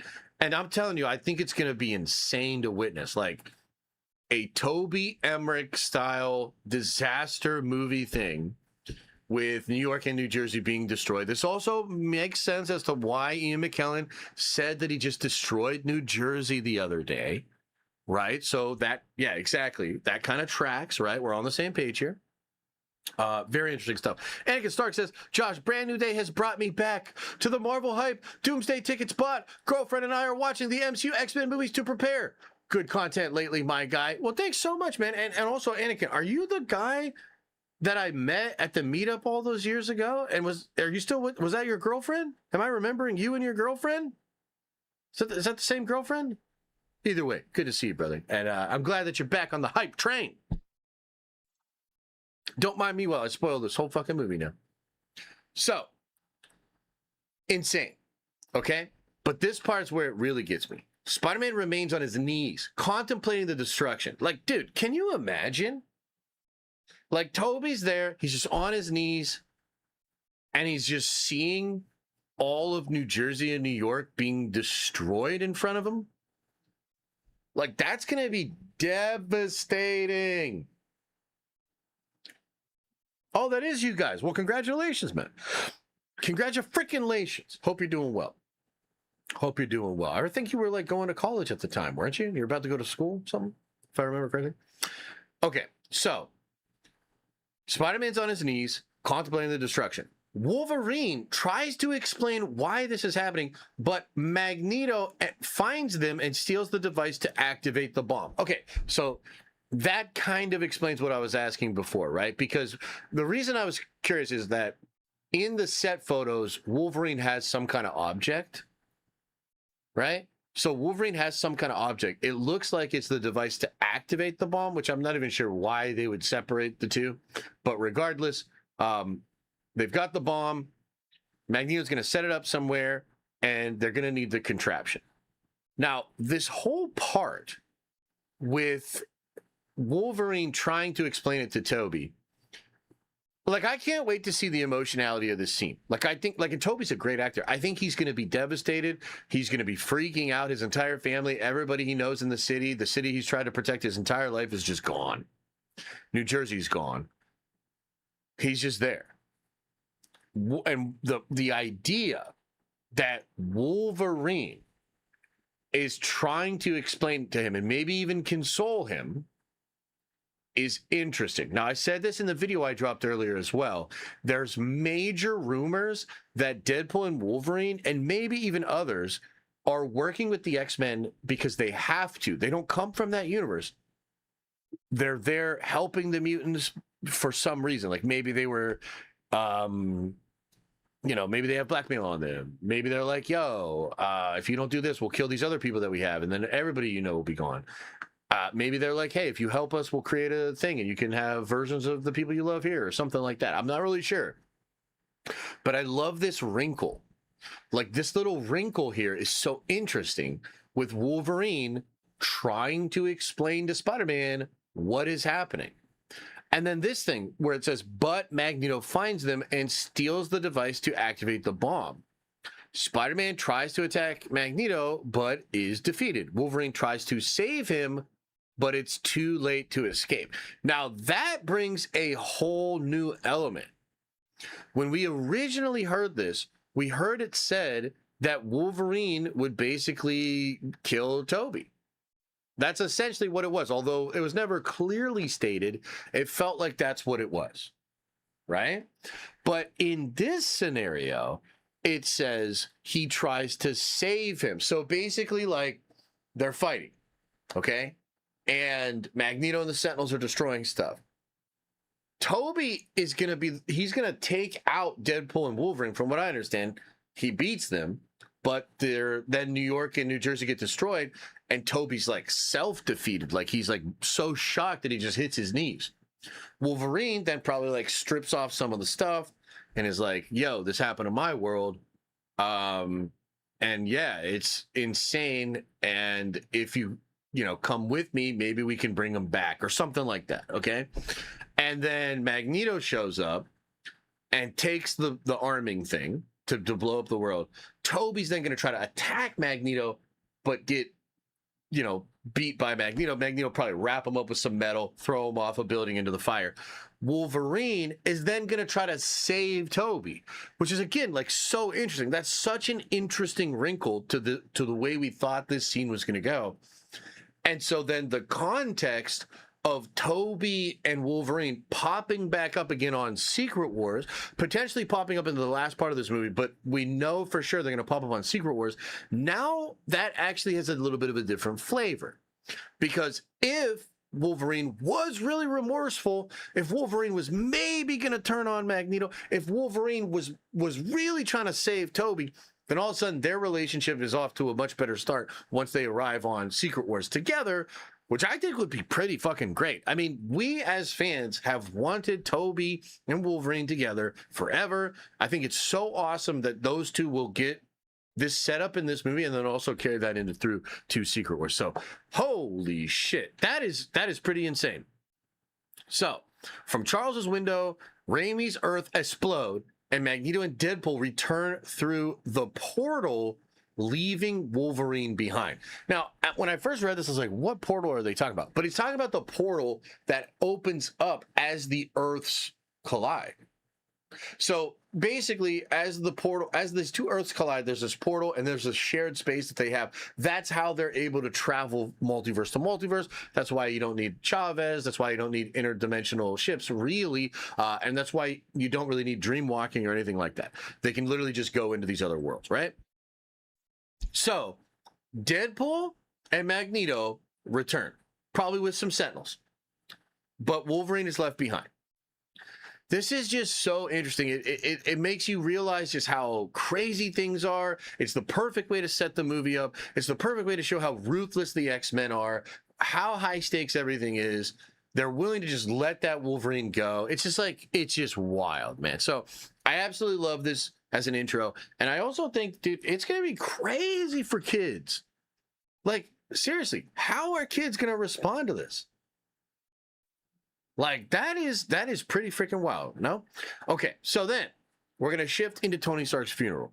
Steve speaks with some of the heroes, including Ant-Man, before embarking on a journey to retrieve the Infinity Stones. Traveling through time, he decides to stay with Peggy, and they have a son named Jim. One day, Loki visits them. I do wonder how much of this will be in the movie, because some of the other scoopers said you would get to see what happened with Steve Rogers when he returned the stones. Is this just going to be a little montage thing, right? Because I guess that's kind of a shame, because we were going to get a whole series of this. The Nomad show was in development, as Bo DeMeo has talked about, right?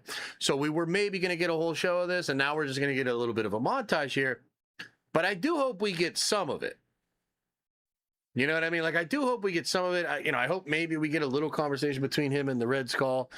There is something that pops up later on where Steve tells them they can't use the stones because it's the stones' fault as to why all of this happened in the first place.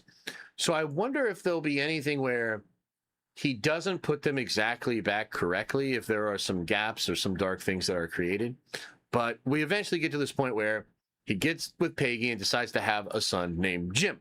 Now we get this famous scene that's been rumored for a long, long time between Loki and Steve. I'm going to take a couple sips of coffee here. I want to know what you guys are thinking so far. We're barely into this leak, so buckle up your buttholes, because we got some time.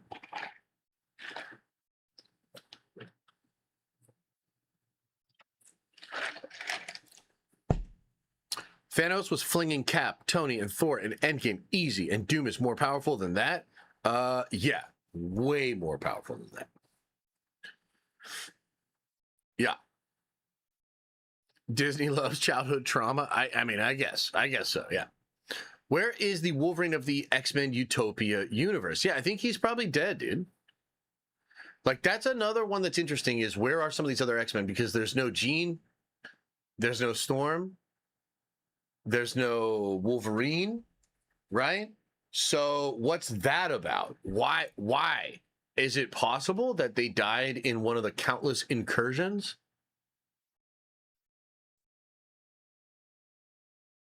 Yeah, dude, they're gonna jump him in Secret Wars big time. They're going to be super upset. Yeah, 100%.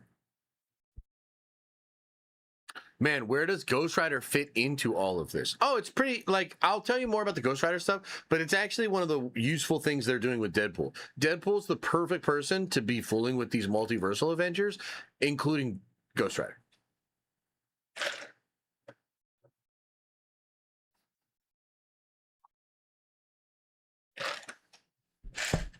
Yeah, the Ancient One said, if you remove a stone from a timeline, splits. Even if you put it back, there's still a timeline split from when the stone was taken. Yes, although Hulk says he's not so sure about that.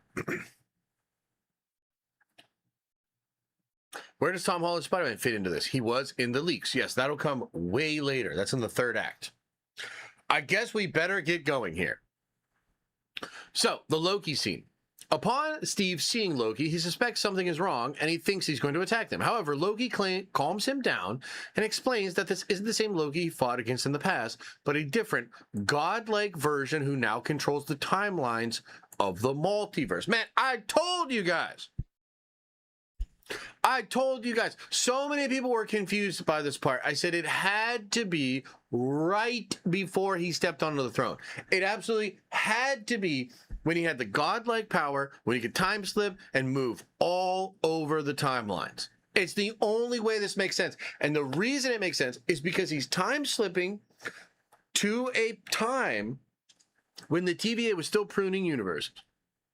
And yet he's using TVA technology to move them to a time after they stopped pruning universes. The only way that logically made sense is if we have Loki at his level of godlike power, which also implies that he's not just doing this out of the kindness of his heart. Because when you look at Deadpool and Wolverine, one of the things that's super clear is that this is post-Loki season 2, and the TVA now, either under the direct direction of Loki or through Mobius and some other people like B-15, they are tasking their operatives with watching over the destruction of timelines, meaning they know a whole bunch of timelines are about to be destroyed, and they're grabbing up heroes from these timelines to fight on the sacred timeline to save all of existence in the future.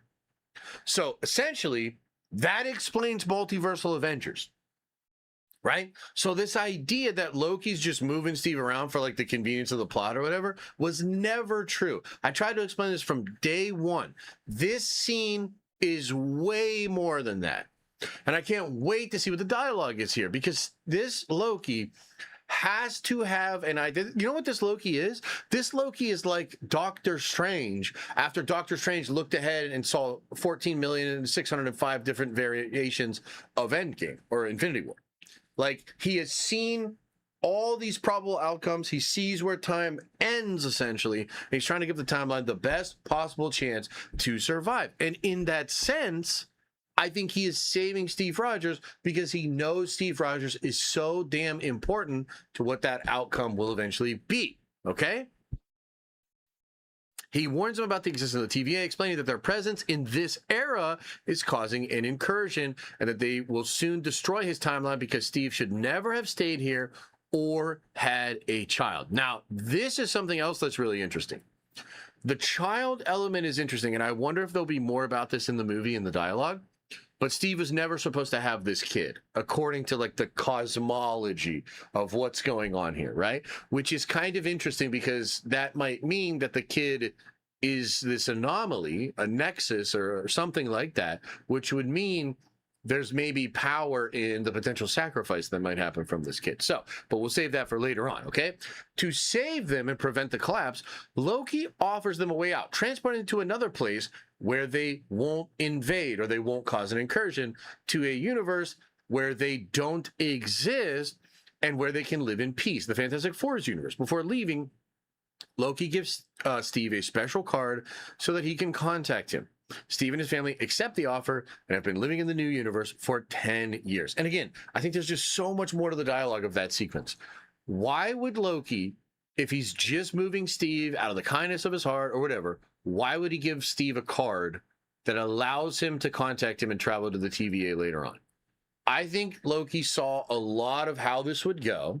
I think he moves Steve specifically to the universe with Doctor Doom to create a scenario in which he becomes the big obstacle to Doom. I think a lot of this is, I think there'll be even more details fleshed out with this scene, but this is the best version of it that we have seen so far. So 10 years, we're going to then cut to the future. 10 years in this. This is pretty interesting. Reed, Johnny, and the Thing are at a baseball game. There's an accident involving a stadium fence, and Steve and Jim help move people and dismantle it. Ben notices something unusual when he goes to investigate. So hang on. Let's just stop for a second there. So Steve Rogers and his son Jim are going to be at this game. And there's going to be something that happens, and they're going to start helping people. Ben Grimm is going to notice something. Well, look, I'm just going to use the power of deduction here to explain what I think is going on. In a scenario like this, Ben Grimm would want to go do something using his superior strength to try to save people. So what I'm going to just speculate here is that Ben Grimm's going to try to go do something to save all these people, and he's going to notice this average-looking guy and his son are holding the fence back or doing exactly what Ben was going to do. And that seems impossible for regular folks. So there's something strange in the way of these regular humans potentially having some kind of power. Okay, but immediately that's going to get sidelined because there's going to be an alert from the Baxter building, and in a panic, they're going to race home in the Fantastic car. Upon arriving, they are surprised that everything's calm. And they see Doctor Doom with Sue Storm, Herbie, and Franklin. Although Reed is surprised by their sudden encounter, he knows Victor well. Reed and Ben and Victor studied together at university. Okay, that's really important to keep in mind. So what that suggests is Ben and Reed will know Doom or know Victor from their college days, which probably means that a lot of the regularly expected comic book stuff that Reed and Doom go through probably happen in this universe as well. That means that Victor probably had his original stuff over in Latveria with his mom dying, with his dad dying, with him creating the robot orb things that he takes over Latveria with. The U.S. government becomes interested in that. They put Victor in United States under a college visa, but really he's there to develop weapons. He's secretly just developing technology to go save his mom's soul. Reed Richards probably sees the device, sees something that's wrong with it. Victor ignores him, goes to hell, and is scarred. Okay? That's comic book Doctor Doom. And it seems like in 828, we have comic book Doctor Doom. But here's where it gets interesting, because that's not how Sue Storm knows him. Sue knows him because he's the ruler of Latveria, a country not a part of the Life Foundation. However, their connection runs deeper. It's well known that Victor lost his wife and son. Victor only became ruler of Latveria later, when he overthrew the brutal regime with his Doombots. Victor is, so to speak, Earth's Doctor Strange, a master of magic and sorcery. Because of this, in addition to the rumors about witches and witchcraft, Sue is nervous. Now hang on. There's just a lot here.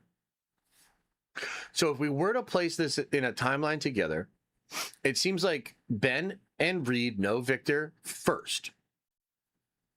Sue gets to know him later. And although there could be some mistranslation here, it kind of seems like Victor will lose his family. It'll become known that he lost his family. And it's at that point that he then takes over Latveria. And they say here that he will be known as like Earth's Sorcerer Supreme, or like the Sorcerer Supreme of 828. And that's kind of interesting as well. So there's some stuff that I'm kind of confused about this. Like in the Fantastic Four, Latveria is seen, but there's no Victor, obviously. There's also not a Doctor Doom on the Latverian flag. So I'm kind of curious about that. And I'm also kind of interested in this whole thing with him losing his family, because even in this plot leak, it says later on that Doom will reveal that he lost his wife and son in a different universe due to an incursion. He says he discovered the truth of the multiverse a long time ago. So what I'm kind of trying to piece together here is like, okay, so you've got Doom. He has a regular comic book experience up until college. But at some point between his time at college and his time with Sue and his time taking over Latveria, he lost his family. But that happens in a different universe. So what was it that showed Victor the multiverse? What was it that made Victor want to leave? And it says here that he says he had a wife, Valeria. That's like in here as well. So did Victor leave the universe and lose his family, come back as the broken Doctor Doom, overthrow Latveria, start to take over, and then he pops back up and has like some kind of a relationship with Sue via politics? I feel like there's something missing here. Like, do you see what I'm saying? Like there almost has to be a piece of this puzzle that is missing here. Well, he claims it's Valeria. But I think it will be revealed that it is not Valeria. Okay. But yeah, there's a lot. So again, Sue knows Victor because he rules Latveria, a country not a part of the Life Foundation. So she's had some kind of political dealings with him. However, the connection runs deeper. It's well known that Victor lost his wife and son. Victor only became the ruler of Latveria later when he overthrew the brutal regime with his Doombots. Victor, so to speak, Earth's Doctor Strange, a master of magic and sorcery. Because of this, in addition to the rumors about witches and witchcraft, Sue is nervous. So there's just something here that we're not fully understanding. The witches and witches are present. Sue's immediately nervous about it. Sue knew Victor as this guy that overthrew this regime. They all know he's the master of magic, but Sue's really nervous because she's seeing that he's like going really dark, or she's feeling as though the witches are manipulating her. Valeria maybe just looks like Sue. That is possible. Like, that's possible, but I almost feel like that would be in here if it were that simple. But yeah, that's absolutely possible. We got to try to keep an open mind here. As much as we think we know about this movie, I think there's stuff we still don't know. I also think, by the way, that there's stuff that they're hiding even in this leak. I almost get the feeling that Marvel put this new leak out because Marvel realized that people like My Time to Poop on the Floor were putting out a really uncharitable version of their leak. And so they were like, okay, well, let's at least give them the context here so they can understand. Because that's what this leak feels like to me. It's almost like, hey, this is really what it is. But even this, I don't think this is the full picture. But we'll talk more about that in a little bit. Victor warns Reed that he fears their Earth will be the next victim of an incursion. Victor is very familiar with the incursion and explains to the Fantastic Four when the fabric between two realities is torn, the centers of each are drawn to one another. And once the incursion is successful, both universes cease to exist. The center is, of course, Earth. Reed and Victor investigate and discover 3 anomalies on their Earth. But hang on. But hang the fuck on. Why is Victor so familiar with the incursions? It's almost like there has to be a line of dialogue here and an understanding that Victor has been on a journey. That Victor is doing way more than studying the incursions through this. And in fact, it reminds me of something Alex Perez said, at least I think it was Alex Perez. He said Reed will have a high degree of theoretical knowledge about the incursions, but Victor will have tangible knowledge of them. And Victor also has the magic, and he has an understanding of the incursions through a magical perspective as well. So, like, come on, man. Like, Victor rolls up, okay? And he's like, hey, y'all know me.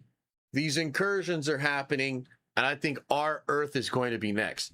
But the only way they can actually, like, take that seriously is if Victor explains that he's literally witnessed incursions and he's been witnessing the collapse of the multiverse, and it's really fucking bad, and it's going to happen to us next.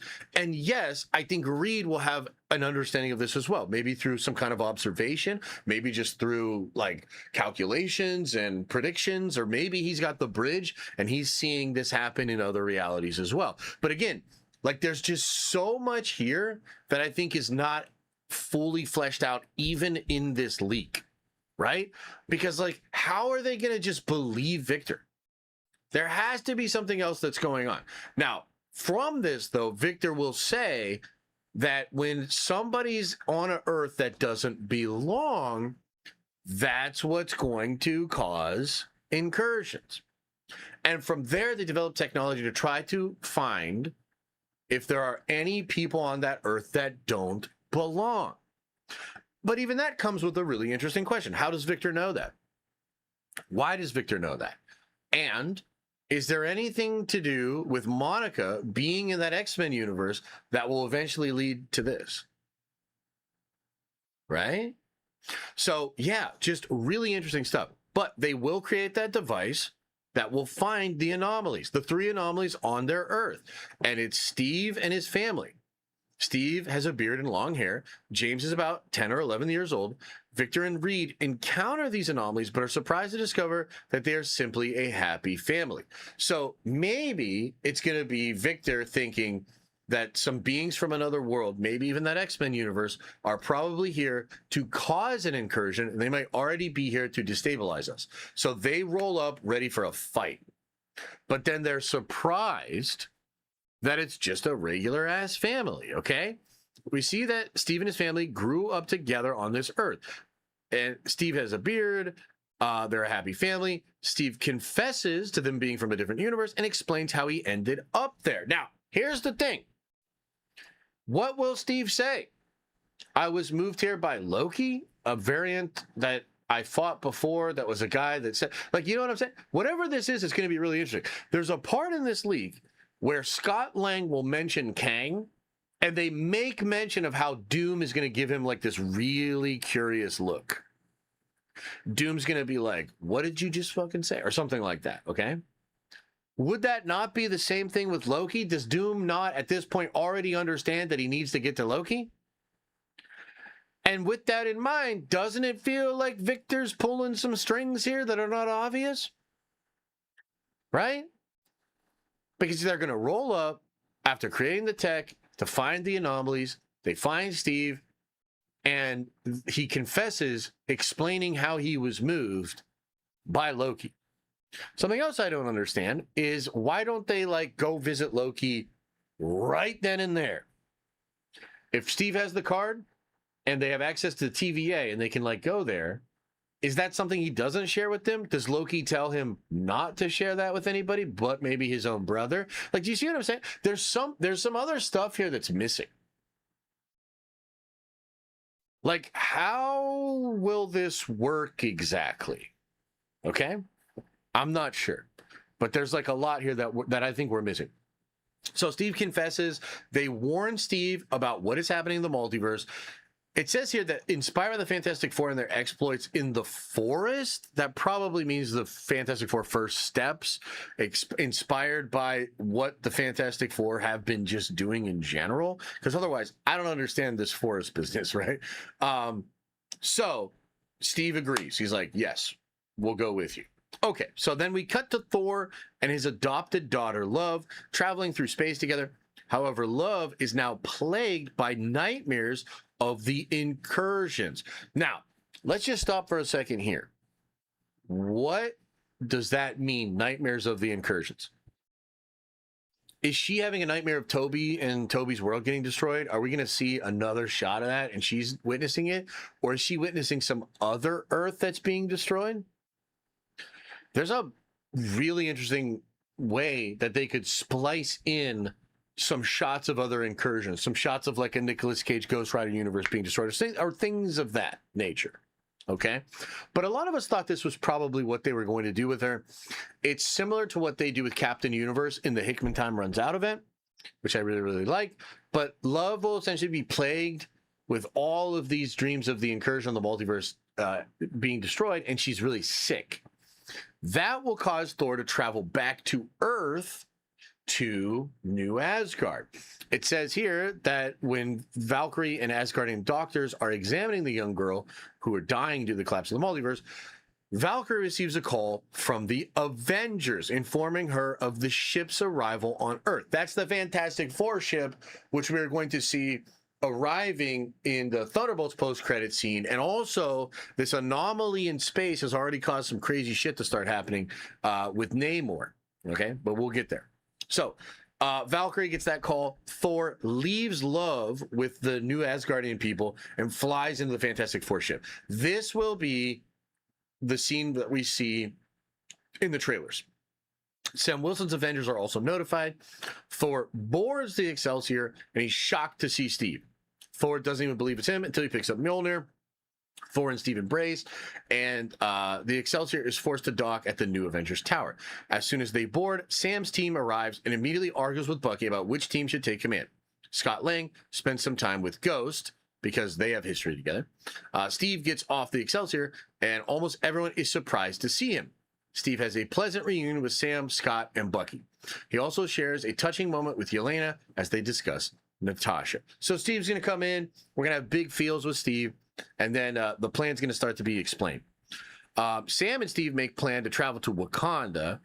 Oh, here we go. Yeah, so sorry. Steve Rogers brings the two groups of Avengers together with a Captain America-style speech, focusing not only on the incursion, but also on the cosmic crisis. Sam and Steve make plans to travel to Wakanda, while Shuri tells Sam that she, too, is well aware of the space crisis and is already working on a solution. So, again, some of this is like they almost go too fast, okay?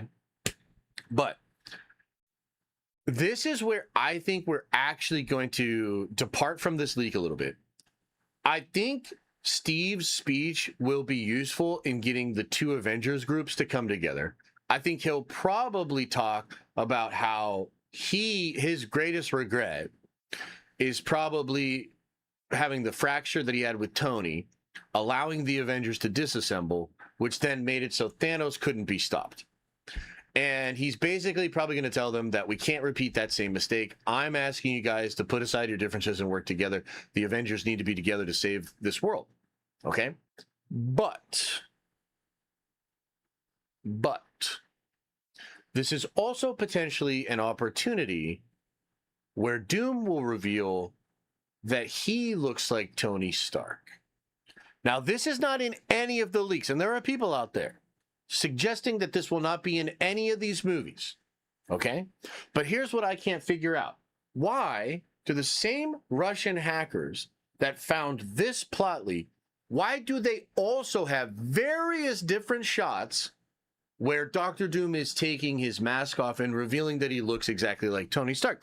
And why did we have David Harbour randomly say a line without any context from Avengers Doomsday, and he said, "You are Tony Stark"? Well, the thing is, if you think about it, it might be the case that they could put aside their differences to come together after Steve Rogers, Captain America, gives them a big speech. But why should they trust this guy, Doctor Doom? And I think that if that's something that they want to play with in the movie, and if I'm right, and this is something they want to play with, but they want to keep it incredibly secret, right? Then this scene is not just Steve Rogers getting them to come together. It's Steve Rogers getting them to come together, and then Doctor Doom presenting himself as a Tony Stark variant in order to get them to trust him and his plan. Okay? Not confirmed by anybody, basically. But I'm telling you, I just strongly feel that it's really weird that we get all these leaks from the same hackers that have Tony's face, or rather Doom's face. You have that David Harbour line, yet it's not in this leak. That's pretty crazy. But again, like if you watch, like I think a lot of the actors have explained, like Sebastian Stan just explained, that they didn't get full scripts. They had scenes, and then they'd shoot different scenes, and then they shoot different version of those scenes. And then at the reshoots, they'd shoot a scene that was like, you know, a little bit slightly different from all the other stuff they shot. The Doctor Doom RDJ connection is such a big deal that when they were asked about it at Comic-Con, RDJ immediately shot it down and said, we can't touch that. Chris Evans is like, we cannot touch that at all.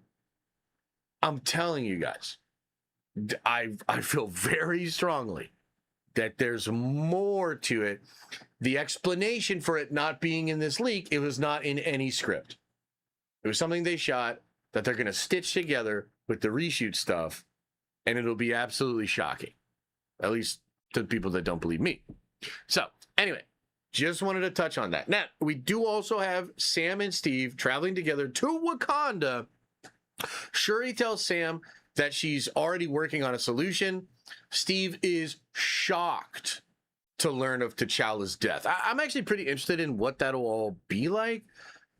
I wonder what it'll say. I wonder how that whole dialogue sequence will go. But yeah, it's absolutely devastating that T'Challa is gone, right? A small group heads to Telecon, where the effects of the space crisis are visible. The sky has turned red. Because of this, Namor used all the water that normally filled Telecon to create a massive water barrier around it. This is that scene where we see him on the throne, which appears to be Telecon, and there's no water. Okay? So this is pretty crazy. Where the effects of the incursion are visible. So maybe like in the comic books where you start to see the Earth, but really that portal starts because it's on Earth, but it starts in Wakanda. Maybe it starts in Telecon here. Maybe the gravitational force of this, or the sun beaming down from this other Earth, is causing Namor to create this water barrier, which technically leaves them all on dry land. Pretty freaking interesting. So, Shuri and Baku travel to Telecon with Sue, Ben, Bucky, Ghost, Falcon, and U.S. Agent. The rest remain in Wakanda searching for a solution. Sue uses her powers to cross the barrier, and upon reaching Namor, discovers he is extremely hostile. He refuses to cooperate with Shuri, and this is where we see Sue's diplomatic skills in action. She manages to unite the people of Wakanda and Telecon. They return to Wakanda with Namor, and when they arrive, they discover that the situation is hopeless. No solution has ever been found. Reed even begins to believe that the multiverse's fate always leads to death, but he remains open to other options. Okay, so again, that's like a lot, but basically, they're going to go to try to get the help of Namor and the people of Telecon. He's not about that life, which I don't even really understand, because weren't they like buddy-buddy at the end of Wakanda Forever? But yeah, so they're going to be hostile. We've seen this in the trailer, where they all, get really, really mad. Sue's going to use her powers of being a blonde bombshell that Namor's really into to probably end the hostilities. And it looks like Reed and Shuri have been, or no, Shuri goes with them, right? Stronger head to Telecon. Shuri and Baku. Yes, Shuri goes there to try to be the diplomatic thing. Reed is there using Wakanda's technology, probably there with Doom as well. And they're trying to figure out a solution. But at this point, Reed starts to think that it's over. Right? And that's pretty wild. Like, that's pretty interesting. Doom suggests attacking the X-Men Earth, which is causing the incursion between them. Sam suggests a diplomatic approach, while Namor believes bloodshed is the way forward. Scott dismisses the quantum dimension and mentions his encounter with Kang. Doom looks at Scott, referring to this comment. Now that bears a little bit of a pause. Okay, that bears a little bit of a pause. All jokes aside, would Namor in the MCU be into white women? Yeah, I think so, especially if they look like Vanessa Kirby, but that's just me. Different strokes, different folks. 828-616, about to explode. Sam suggests being diplomatic. He's like, you need to do better, Namor. And Namor's like, hell nah, your movie sucked ass. We're looking for blood. Scott says we can't use the quantum dimension because they can't let Kang out of his prison. That is going to trigger something in Doom. Okay? Stream is super glitchy. I can't even watch it. Dude, I don't even believe you. I literally don't believe you. I'm going to ban you forever. Get the fuck out of here. You're the only person bringing it up. You're infuriating me. Get the fuck out of here. So, I'm really interested in this thing with Doom when Kang is mentioned. That's insane. What is that going to be about? And also, is that a hint? Is that a hint at something? Because, frankly, the big theory, right? My big theory, which definitely wasn't created by anybody in chat. It was all me. Came up, that's all me. You know what I mean? My big theory is that Doom becomes aware of Kang's control over the multiverse, and he's trying to break free from it.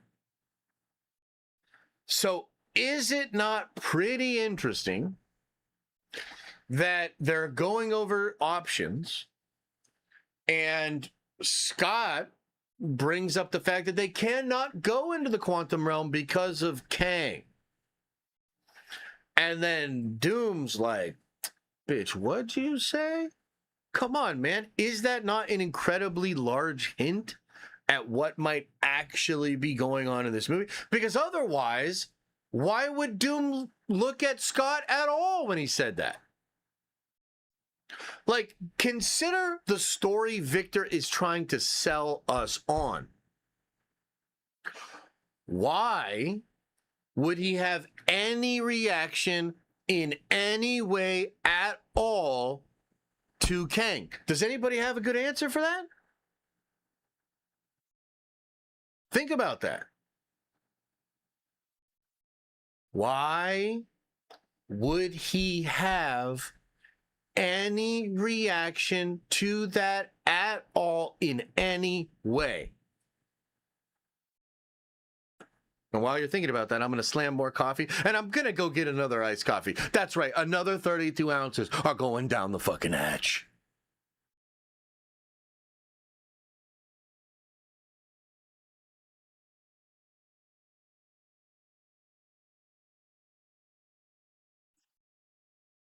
Ah!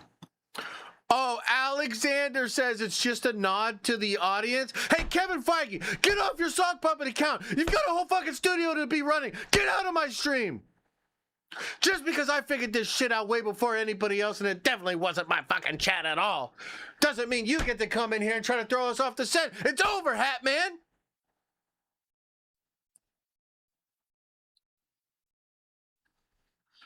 All right, with that being mentioned, let me go get some more coffee. Hang on, guys. Hang on. Yeah, stolen lives.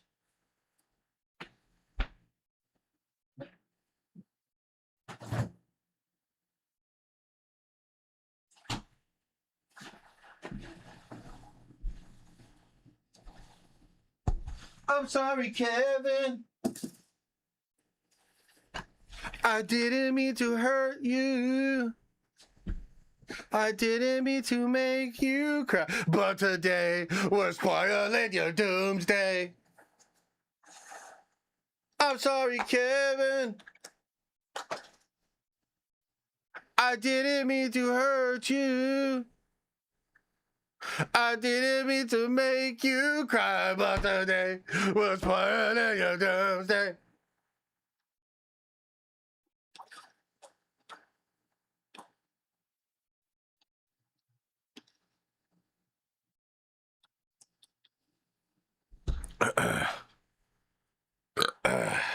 coffee overdose, you let me worry about that.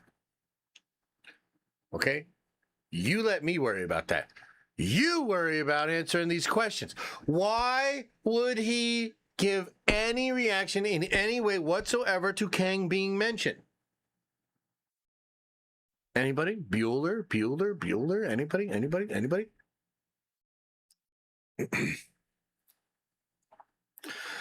Didn't a previous rumor claim Doom kills Scott? Maybe.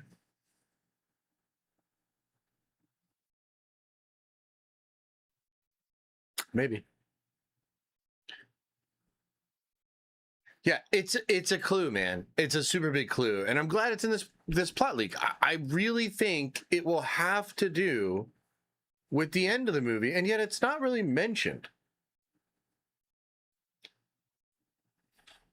You know?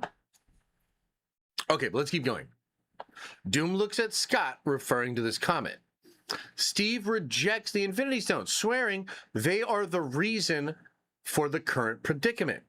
So, again, they're trying to figure shit out. They're going over all the options.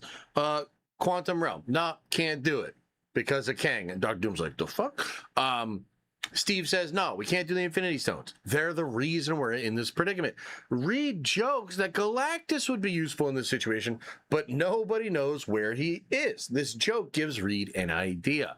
What if they use the same technology they used to exile Galactus? Reed believes that if they build 3 cannons, one on each Earth, it will figuratively help separate them. You know what's crazy? When I first heard the leaks about these massive cannons, I thought they were just talking about Peggy Carter, but apparently no. Reed will have this idea to use these massive cannons, one on each Earth, and it will help to separate these worlds as they are about to collide, which is pretty crazy. However, they must hurry because time is running out. Steve splits the Avengers into 3 teams, and one of them remains in Wakanda to begin the construction of these cannons. Wakanda possesses the advanced technology that could easily replicate what the Fantastic Four did in First Steps. The team then travels to 828, specifically to the Baxter Building, to construct the cannons there, while a final team travels to the X-Men universe to convince the heroes there to listen to the plan. This is considered the most important task, so the most famous heroes participate. Victor, Reed with Herbie, Sam, I thought they said the most famous ones. Yelena and Shang-Chi are the ones who go. Steve feels uneasy about Doom, and he tells Thor and Loki about it. Wait, what? No, that has to be a mistranslation. It has to be that he tells Thor about it and tells Thor about Loki, right? Thor insists that he take him to Loki, so they devise a plan to reach the TVA using the map Loki left him. So hang on now. So now the card is a map to get to Loki? That's pretty interesting. I wonder how that'll go exactly, right? But this is also kind of an interesting turn in the film. So it seems like basically from the moment where Reed and Doom arrive at the house of Steve, they all decide to jump on board with the plan. They fly to Earth. Steve meets Thor. He explains what's going on to the Avengers. He believes Doom. They get everybody on board, and they've basically just been running this entire time. Now, at this moment, you've got the idea from Reed to separate them via the cannons, and you've got a really important task. So Victor himself, Reed Richards, Sam, Yelena, and Shang-Chi all go to the X-Men universe. But then, like, once that happens, Steve's kind of like, dude, hey, Thor, can I talk to you for a second? Like, I don't know about this motherfucking Doom guy, dude. Like, this dude, I know he looks like Tony. That's not in here either, but I wonder if that'll come up. But I don't trust this. I don't like it. And also, Loki told me if I ever needed help to go find him. And then Thor's gonna be like, yo, let's go find Loki. Like, you gotta bring me to my brother, right? So Sue and Shuri have their own problems. They're building the cannon in Wakanda, and Sue is going to admit to Shuri that there's something wrong with Victor. So basically, everybody's starting to put this together. Everybody's starting to be like, yeah, I don't know about this like fucking Doctor Doom guy here, you know? I just don't know about this guy. Like, his name is literally Doctor Doom. Like, that seems crazy. Like, why are we listening to this guy? And I think this will probably tie into some of the leaks we heard where Sue does not trust Victor because of the witches. She believes the witches are corrupting Victor. Okay? Which is pretty interesting. So they start to explore a separate option. What I think that is probably the building of the arcs, the building of the life rafts. Okay? So it's like everybody's starting to figure this out. The team that's on 616, remember, they're building their own thing. It's Shuri, Sue with Franklin. Okay, this is a little confusing. They remain on 616. Shuri, Sue, Franklin, Namor, Steve, Thor, Ant-Man, and Red Guardian. The team going to 828 consists of Johnny the Thing, Falcon, U.S. Agent, Ghost, and Bucky. Okay, that's rather interesting. So you have Shuri and Sue. Okay, yeah, but they're on 616, so they're probably building in Wakanda. And then you have in 828, Johnny the Thing, Falcon, U.S. Agent, Ghost, and Bucky.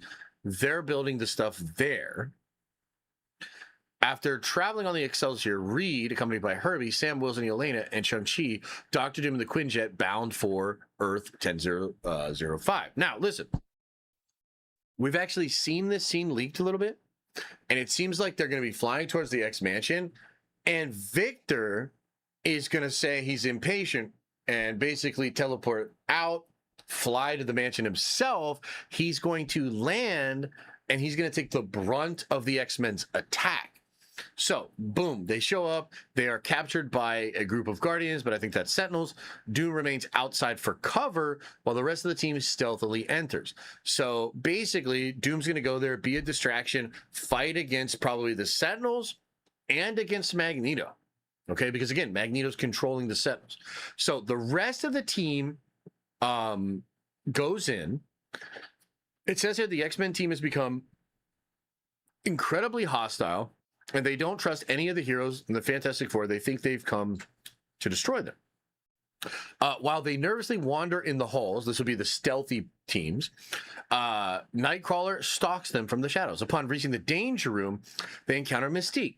Yelena ignores Reed's direct order and goes on the offensive. We actually seen this in the trailer too. She just starts shooting. She's like, anyways, I start blasting. The battle is intense. Mystique changes her appearance, first becoming Yelena herself, and then Natasha, which greatly annoys Yelena. Okay, now hang on though. Hang on. How does she even know to become Natasha? The only way that makes sense is if they've been studying the other universes. Maybe they've even already encountered a universe with Avengers where Natasha was revealed to be her sister. It's either that or Professor Xavier is like reading all of their minds and transports that information into Mystique's mind, which is also possible.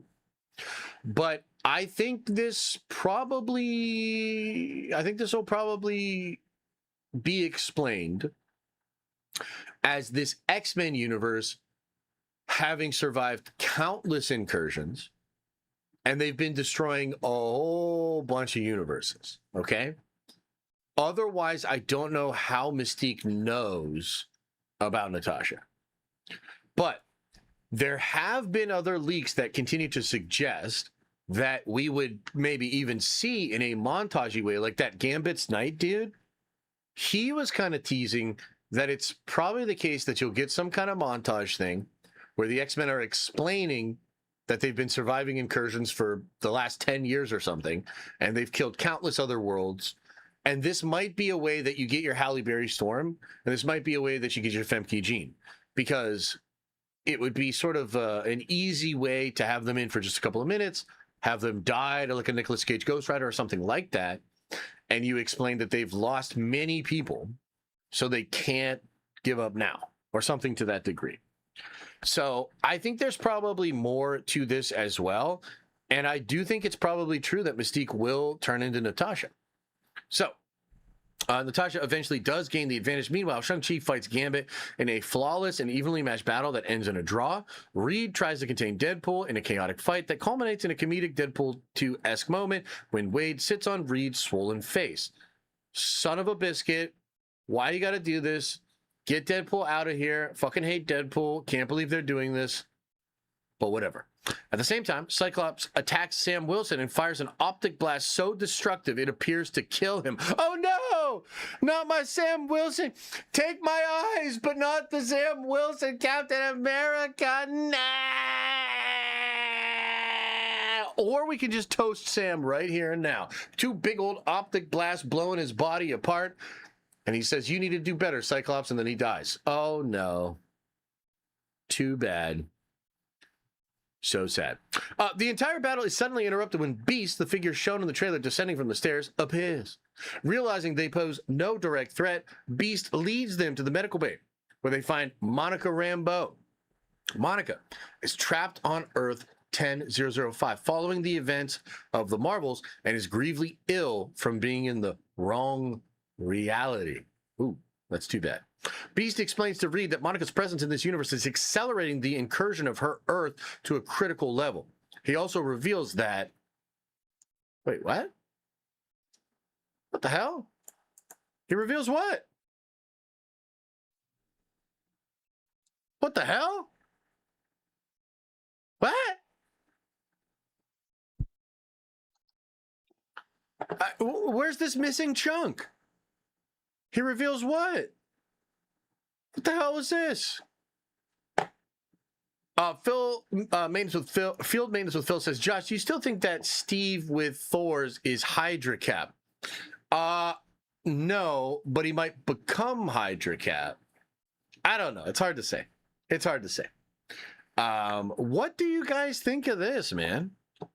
What else could Beast be revealing? The fact that they've survived countless incursions, perhaps? How far they've gone? Sam Wilson hate for no reason? Dude, I don't hate him for no reason. I hate him because he's an uncharismatic fuckface.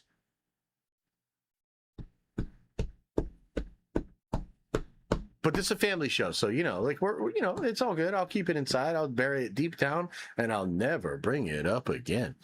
What is this? What's this ellipse? What could this mean?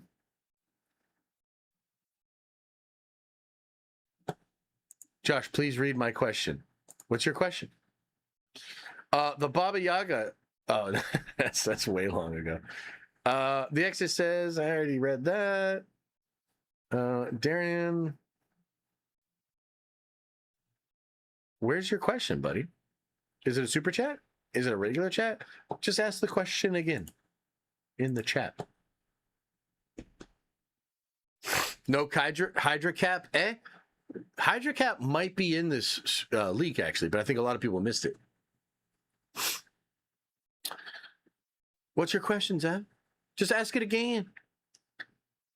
Now we're getting to the good parts. Oh, hell yeah. Why does Monica damage the reality by being there, but not Steve? Well, I think Steve does damage the reality.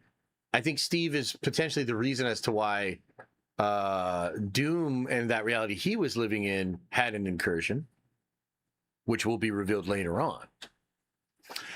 What if Hydra Cap was the one fighting Cap in the time heist? Wait, what? Unfortunately, Deadpool would know who Natasha is. That's true. That's true. This movie's so dumb. Shouldn't the X-Men universe had an incursion with 616 instead of every other universe? Monica is literally there. Dude, that's true. Cancel the fucking movie. Now that I think about it, cancel the movie! Oh, wait, it's easily explainable.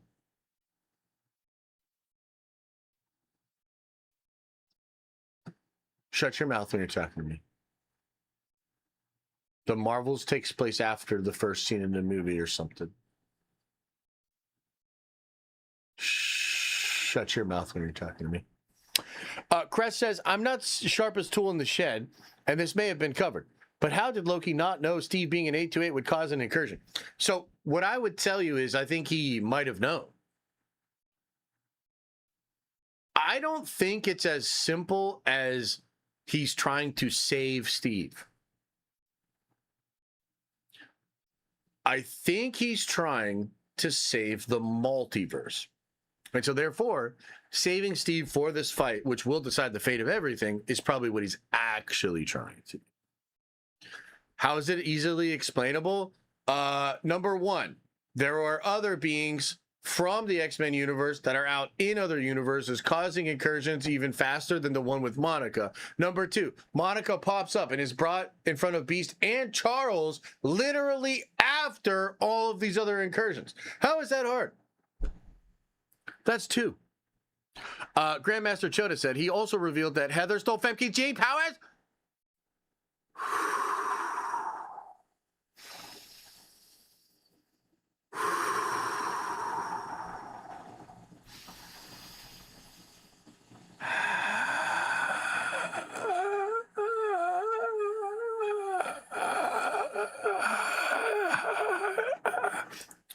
Yeah, no, I actually think it's like totally explainable. Again, you have this opening scene, you have them killing Toby's universe. What makes you think Monica can't pop up in that universe and be taken to the X-Men mansion after that?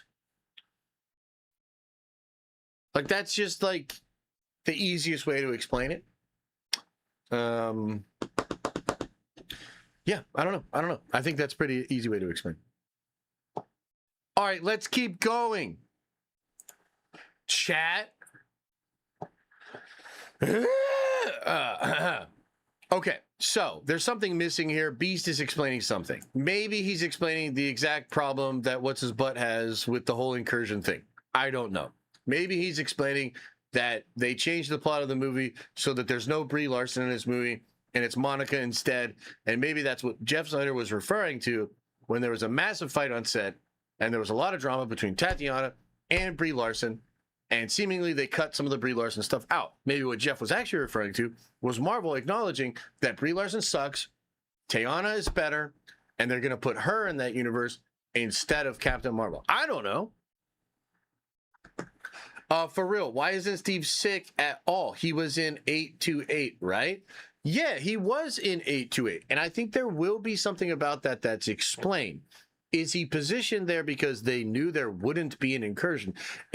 Steve said, or apparently in the beginning, Loki's going to say something like, there's no you in this universe, so you will not be causing this displacement thing. And yet maybe it does cause a displacement thing. Maybe Loki straight up put Steve there to kill Doom's family on purpose. Because he's like, yo, fuck Dr. Doom, man. I really don't like that guy. But we'll see. We'll see. I think there's actually a ton of different explanations for it. Slick Demon says, just got here. Gonna rewatch it from the top. But thanks, Josh, for being the motherfucking man. Have you seen the Doom all-on-one special comic coming soon? I have not, but I will check that out. All right, let's keep going here a little bit, though, because we're not even to the end, and I'm going to have to pee soon. So, after this part that is not in this plot lead, Doom and Reed manage to meet with Charles Xavier and Magneto. As the frustrated X-Men watch, Reed and Doom present their solution to prevent the multiverse's collapse, constructing these massive cannons, one on each Earth, that will fire a force field capable of preventing the separate Earths and stopping the incursions once and for all. After an explanation, Reed manages to convince Xavier and Magneto to join the plan and refuse to use the destructive bomb. Upon returning to Earth 616, Steve and Thor leave their group and head to the TVA. The problem is they find it destroyed and littered with corpses of its agents. Mobius is there and arrived himself. Like, what does that mean? Mobius helped Steve and Thor find Loki. They arrive at the end of time and see him dead at the foot of the throne. Okay, so I think even this scene is going to be more involved. I think this scene is going to be crazy. But what it is Thor and Steve get to the TVA via the map and the device that Loki gives him. And it's not a tempad. It's something else. So I think there's some weird time slipping things going on here or something like that, okay? So they get to the TVA. Everybody's dead. But then Mobius shows up. Mobius then takes them to Loki. Pretty interesting. So, I wonder what you guys think of that. Okay, upon returning to 616, they left their group and headed. So he kind of like double played this part. It's weird. They find it destroyed and littered with corpses. They find Loki, and they see him dead at the foot of the throne. His heart has been ripped out from his body.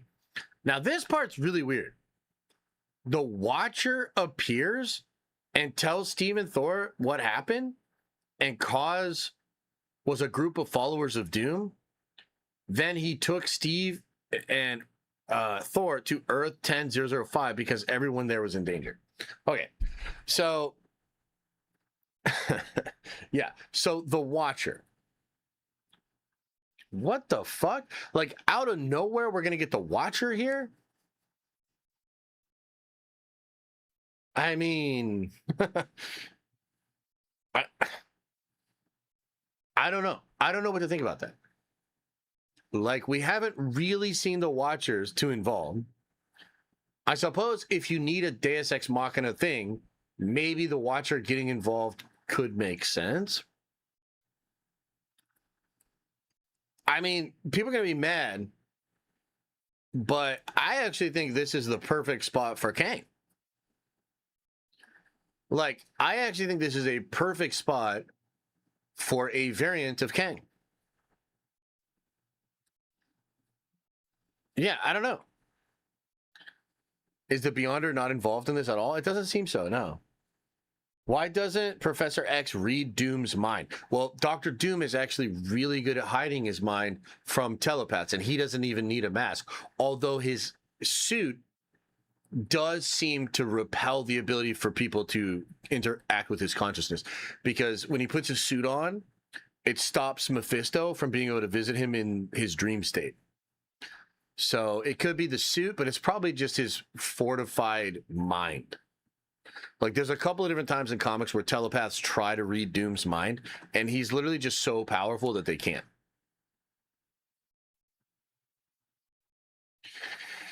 So the Watcher pops up and tells Stephen Thor what happened. It was the followers of Doom. And then he teleports them to Earth 10005. So I really need to understand this a little bit more. This is the most Deus Ex Machina aspect of the whole plot. But to be fair, if everything is collapsing,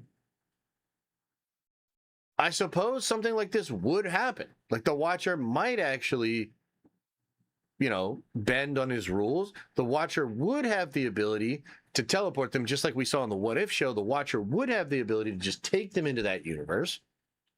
I don't know. This is certainly the most weird part of the leak. And I don't know that I've ever seen any other leaker or scooper discuss the Watcher. Right? Am I wrong? Like, has any of these other people mentioned the Watcher?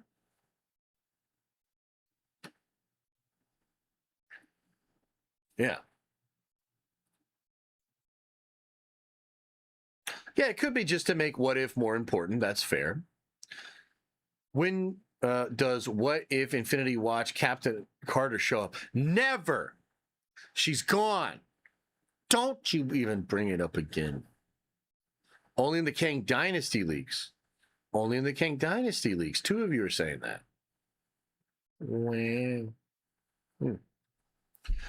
What happened to the rumor of Steve being the cause of the 828 being created?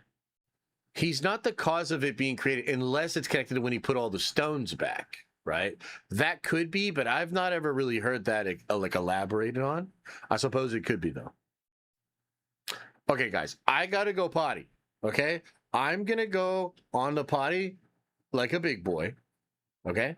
And I'll be right back and we'll finish this thing off because it's about to get it's about to get fucking nuts. And there's actually a lot in here that I don't think a lot of people have been paying a lot of attention to. So we'll break it down in great detail, okay? So give me just a second. Everybody relax. I'll be back. Yeah, just relax. Occupy yourself.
All right.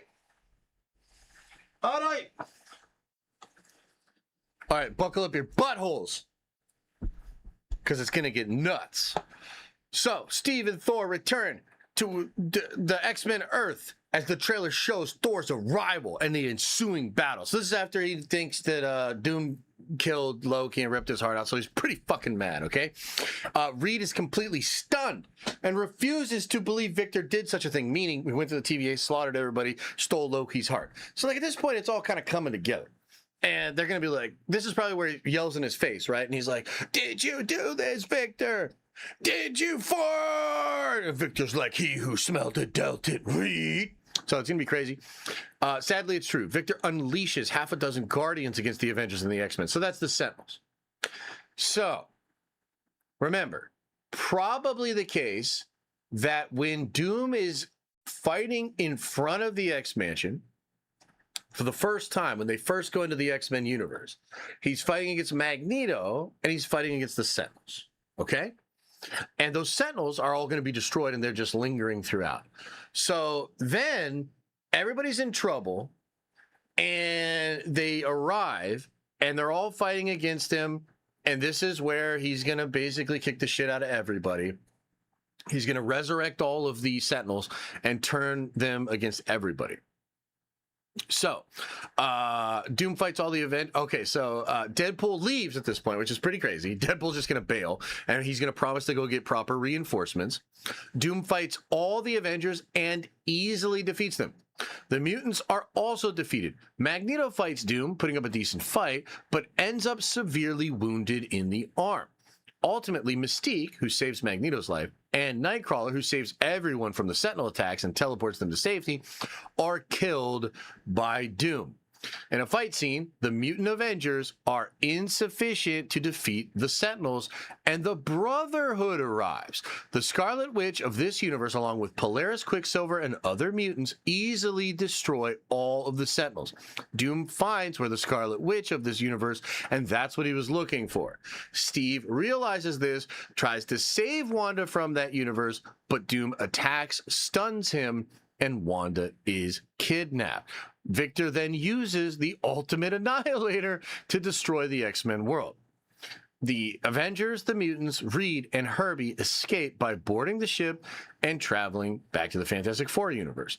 And the reality, the X-Men universe then is destroyed. So hold on. So hold on. Now, as some people are already bringing up in chat, it's possible this is no longer in the movie. But do we really know that? We don't know that. Chris Claremont said that you would see the good version of Scarlet Witch in this movie. And Alex Perez said a long time ago that what they were hoping to do was have Magneto's family and the Brotherhood of Mutants actually be together one last time. So I got to tell you guys, I think this is probably still in the movie. It could be gone. They could have cut it, but I think it's probably still in the film. And I think this is because where else would Doom get Scarlet Witch's power from? He apparently is going to have the Scarlet Witch power. And even though we thought Elizabeth Olsen was one of these characters in The Mask, this leak suggests that she is not. This leak suggests that it is the Ancient One. It is Death, not Sylvie, but Death. And it's Clea. Okay? So, like, okay, listen. We got to take all this shit with a grain of salt, okay? But where else would Victor get the Scarlet Witch power? There's no other part of this league that would indicate that he would get the power from anybody else. And it might even be the case that the whole thing that Victor was looking for was the Scarlet Witch. Everything he was doing was just trying to get the Scarlet Witch to come out and play so that he could steal her powers. Pretty wild. Pretty freaking wild. Yeah, I mean, look, there's other things like maybe the Darkhold, maybe Wondergore, but where's that in the leak? It's literally not in the leaks, okay? So, he then uses the nullifier to destroy that whole X-Men universe, which is insane. So that device, which we were all like, what is that? And a whole bunch of people were like, oh, it's the ultimate nullifier. Well, they might have been right. They might have been right. It might be the ultimate nullifier. And then the whole X-Men universe, including Magneto, his whole family, the Brotherhood of Mutants, Charles's universe. Because remember, it's supposed to be a utopia. And we heard they shot some scenes at the Magneto castle. At Magneto's castle. So this is pretty interesting. Pretty interesting stuff. A few of them survive, like the Avengers. Some of the mutants, Reed and Herbie, escape by boarding the ship and traveling to the Baxter Building. Now, that's the scene where we see Magneto in the cast after he's already had this injury here. And Gambit's in that scene.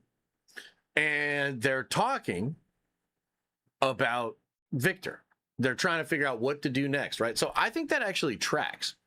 The remaining Avengers, Reed Richards, Sue Storm, tell everybody about Victor Von Doom's past. Bucky has a personal mission to save Steve. He now has a family and must save him. I think that just means that Bucky is like heavily incentivized to save Steve, and he's just like, I'm going to do whatever it takes to save Steve because Steve finally has a family or whatever. Peggy and James, she is not the original Peggy. She's a witch. Original Peggy is dead. She tells Doom they are in the Baxter Building, and he orders the attack. So this is going to get really crazy. And we got to try to keep track of this, man, because, like, I'm not sure. But it says here that Peggy is literally going to be like, Victor, they're in the building. They're here in the building. So the original Peggy's dead, and it's this Peggy that's a witch. She's totally on Team Doom, and she double crosses them. So the witch reveals her identity and kidnaps James. So does that mean that she is one of the witches and she reveals her identity and that she takes James? Or is that a different witch that reveals her identity? I'm not 100% sure on that. The attack on New York begins, and the Baxter Building is shown to be about to explode. So think about it. Doom just destroyed the X-Men universe. He takes what he wants from that universe, which is Wanda and her power. He then takes what he wants from the Fantastic Four universe, which is Franklin and Sue. Or no, sorry, it's James. It's Peggy and James. That's what he wants. And probably for a spell. This all seems to be something that he needs for a spell. So he kidnaps James, and then the attack begins, and he's literally about to blow everybody up. Okay? Now, it says here, next, that Franklin saves everyone. Now, this is such a cool thing to me. This is like basically the retcon that they did for the original Heroes Reborn when they bring Jim Lee and Rob Liefeld back to try to boost sales after killing off all of these characters. They sort of do this thing where death was like permanent and they killed off characters like Iron Man and others. And the explanation for it was, oh, all those heroes that you thought died, actually, Franklin Richards, Omega level mutant, saved them, put them in an alternate reality, and so we can actually grab them up from this alternate reality and bring them into the actual canon. That literally happened in the comics. It's one of the coolest things that Franklin Richards ever did, and they're like doing another version of that here. So he's going to save everybody. This building's going to explode. He's going to save everybody. Charles then will admire Franklin as an Omega level mutant, which is so fucking awesome and will be a great setup for the Fantastic Four and the X-Men in the next saga, which is the Mutant Saga, right? I think it's amazing. So that's really, really cool. Thor then travels to Earth 616 and he prays to Odin. And then that's when a new squad arrives. Now, look, this leak doesn't even mention that they come from Valhalla. Okay, so like what I'm telling you is like this leak is just like, I don't think these guys are super big Marvel fans. You know what I mean? I think they're probably hackers that are just trying to get in on the Marvel train, because we know that they come from Valhalla. There's no mention of that here. But yeah, it obviously has to be Valhalla because all those characters were dead. So they arrive. Jane Foster, Heimdall, and Loki from Infinity War. Now, this is kind of interesting because we're going to have a Loki. We're going to have Tom Holland, or Tom Hiddleston, rather. But he's not the Loki that was God Loki. He's the Loki that died in Infinity War. That's pretty crazy. That's pretty insane. So they'll all arrive. The inhabitants of Wakanda and M'Baku also arrive with Thor. Valkyrie and Korg are also there. There are only 2 Earths remaining at this point. Now, let's stop for a second here. Harloff said that you'd have an incursion of the 3 worlds colliding at the end of the movie. I think that what Harloff was told is probably just the explanation for how they're able to travel between all the worlds, because once it's the last 3, they are all colliding. But obviously the X-Men one will be destroyed, so then we'll go to the end and it'll just be the 2 Earths that are colliding. Okay, so I don't think like Harloff was wrong. He probably just misinterpreted what he was being told, right? So the final attack begins, a showdown between Earth 616 and 828. Fantastic Four, the Avengers, and the X-Men arrive in Latveria from the Baxter Building, while Thor and his army, along with the people of Wakanda, arrive from Earth, visible on the horizon. So again, it's just like that other thing at the beginning. The Earths arrive on the horizon. You're going to have a bunch of people that are already on 828 go attack Doom, but also Thor with his people from Valhalla and Wakanda and all those people, they're also going to fly in and attack 828 from 616, okay? Pretty crazy. Victor returns Steve to his castle in Latveria. Steve gets up and sees Peggy. Okay, now this is where it gets like incredibly dark, and also I think there's some stuff missing here, okay? So just buckle up, grab a tissue, it's going to get real sad. Victor returns Steve to his castle in Latveria. Steve gets up and sees Peggy, following her to the altar, where a fateful chair with a symbol in the center, imbued with green magic, sits. Okay. Followers begin to arrive, surrounding Steve Rogers. The Green Witch is revealed to be Death. Doom arrives with James. The boy is crying. As Doom's followers restrain Steve, Doom begins to speak to him, explaining that his interference was the reason for his downfall. Victor tells Steve that he was much like him, a family man. Victor studied the multiverse long before it began to collapse. So hang on. There's a lot in here. Peggy takes Steve to an altar and has a chair that has a sigil on it for a sacrifice. He's going to go there thinking it's his Peggy. Or maybe just trusting her because it's Peggy in general. All of the followers of Doom begin to arrive. And this is where we're going to get a lot of them revealed. The Green Witch is revealed to be Death. That's Aubrey Plaza. Now, I can't help but think that Death being here, getting the sacrifice of this child is somehow important to whatever spell, whatever magic is going to be used here. Sacrifice is a sort of equivalent exchange version of magic, right? So that seems to be kind of what it is. Why? And also, too, like, you really got to think about this. Doom is doing this, and it's so important to him that he gets that child. And I'm just going to go ahead and say that this has to be more than just revenge. Meaning, if Doom just wanted to kill the kid, then he would just kill the kid. That's not what's going on here. This is a spell. This is a ritual. This is something that Doom actually needs. Okay? Now, when Steve is telling him all of this stuff, he says, at one time I was like you, a family man. But then he says, I studied the multiverse long before it began to collapse. So again, at some point, and this connects back to why he gives that look to Scott about Kang. He studied the multiverse long before it began to collapse. So I think he realized that it was fake. I think he realized that it was a prison. Okay? He says he met his wife Valeria and they had a son. Then one day, 10 years ago, during a routine experiment, an anomaly occurred when Loki transported Steve to 828, causing that experiment to fail. This resulted in the death of his wife and son and left him horribly disfigured. He grabs James and stabs him, killing him instantly. 3 witches are present with Boris. They're Death, the Ancient One, and Clea.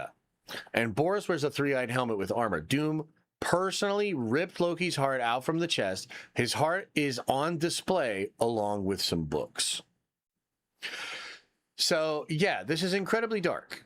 You know, it's incredibly twisted, but there's just something here that we're missing. There's something here that we're missing. Like, why is this Peggy Carter, who, albeit is a witch and a follower of Doom, why is she comfortable with killing this version of her son? You know what I mean? Why are all of these people, like Clea, the Ancient One, Death, why are all of these incredibly powerful magical people following Victor down this dark, dark path? And again, what does Victor mean when he says he studied the multiverse long before it began to collapse?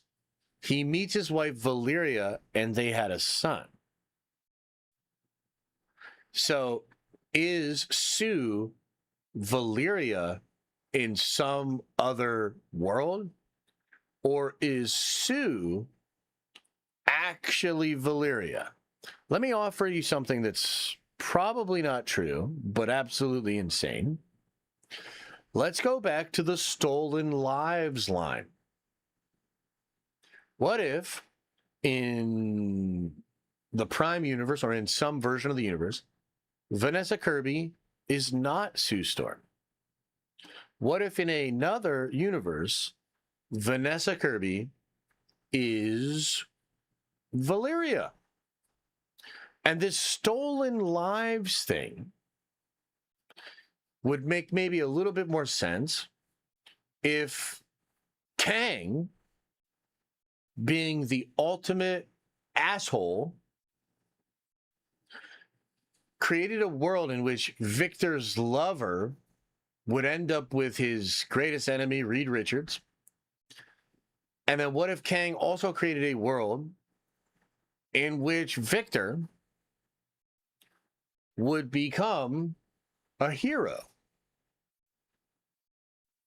Is that maybe what the stolen lives thing means?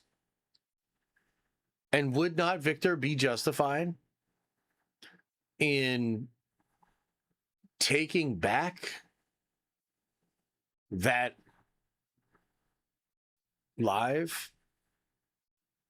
Yeah. So look, dude, and if this is true, Kang is such an asshole. Like, dude, oh my God, what an asshole! What a butthole, you know? But it would kind of make sense. I mean, here's the thing, like, and also too, like, I actually think it could be the case that Victor did sacrifice his family, right? That this thing happens, this incursion happens, and Victor, he does it not because he needs to solve the incursion problem, but because he knows the incursions are going to happen. He doesn't give a fuck. What he's really looking for is the power to be able to stop all of this and reshape the multiverse.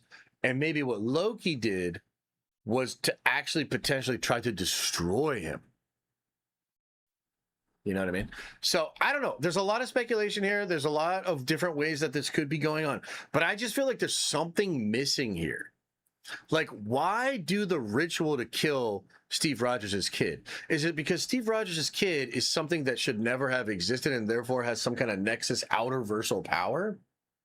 Is Steve Rogers potentially from the Prime universe? And therefore, by doing something so devastating, sacrificing something from the Prime Universe, even more incredible power is siphoned off? I'm not really sure. Like, the conventional explanation is that that Doom is just mad at Steve Rogers for getting special treatment, which ended in the destruction of his family. Okay, sure. But then why the look at the mention of Kang? Why the mention of stolen lives, which is not explained in any of this? Why do a ritualistic killing? You know, so I just think there's more there. There's more there, okay? All right, anyway, let's keep going. Victor corrupted Strange and Clea when they traveled to the Dark Dimension, making them believe that only he could save the multiverse.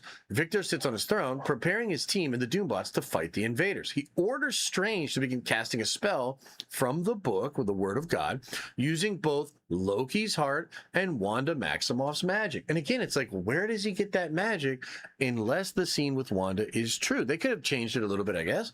But yeah, that's kind of interesting. Doom's followers are the leaders of each destroyed universe. Whoa. Stop right there. Like, dude, stop right there. That's a whole other thing that people just gloss over that really begs a lot of questions. Doom's followers are the leaders of each destroyed universe? So what does that mean? It means he's recruiting these people and he's telling them, if you follow me, I will bring that universe back. So then, what does that mean? It means Victor, somehow, some way, is recruiting leaders of destroyed universes, and he's probably using the fact that he could bring them back as why they're going to follow him.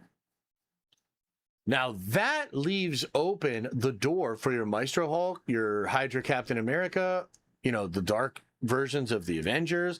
It could explain Magneto actually being on his side or something. Because after this universe is destroyed, what if Magneto's there? And he's literally like, yo, if you work for me, you have the chance to bring your whole universe back. Wow, dude. That's pretty interesting, huh? I guess we'll see. I guess we'll see what it all means. Victor's main objective is simple: to allow the final incursion to occur and rebuild the multiverse to resurrect his lost family. And he's probably going to resurrect everybody else's shit. That's the promise. And in fact, after he kills Steve's kid, I bet he'll try to get Steve to join him by saying, if you really want your son back, you got to let me do my thing and I'll just bring him back. And that's probably why that version of Peggy is riding with all that shit too. So like, dude, that's crazy. Like, that's just a lot. And there's also just so much subtext there and just other things that I think we're missing. Okay. Okay. Back on Earth, Sentry begins to sense that something is amiss between the Earth and the next approaching Earth. He unexpectedly encounters Vision with Tommy and Billy at Avengers Tower. So they're going to roll up. Vision activates Tony Stark's protocol for all the world heroes and realizes that preventing the incursion is impossible.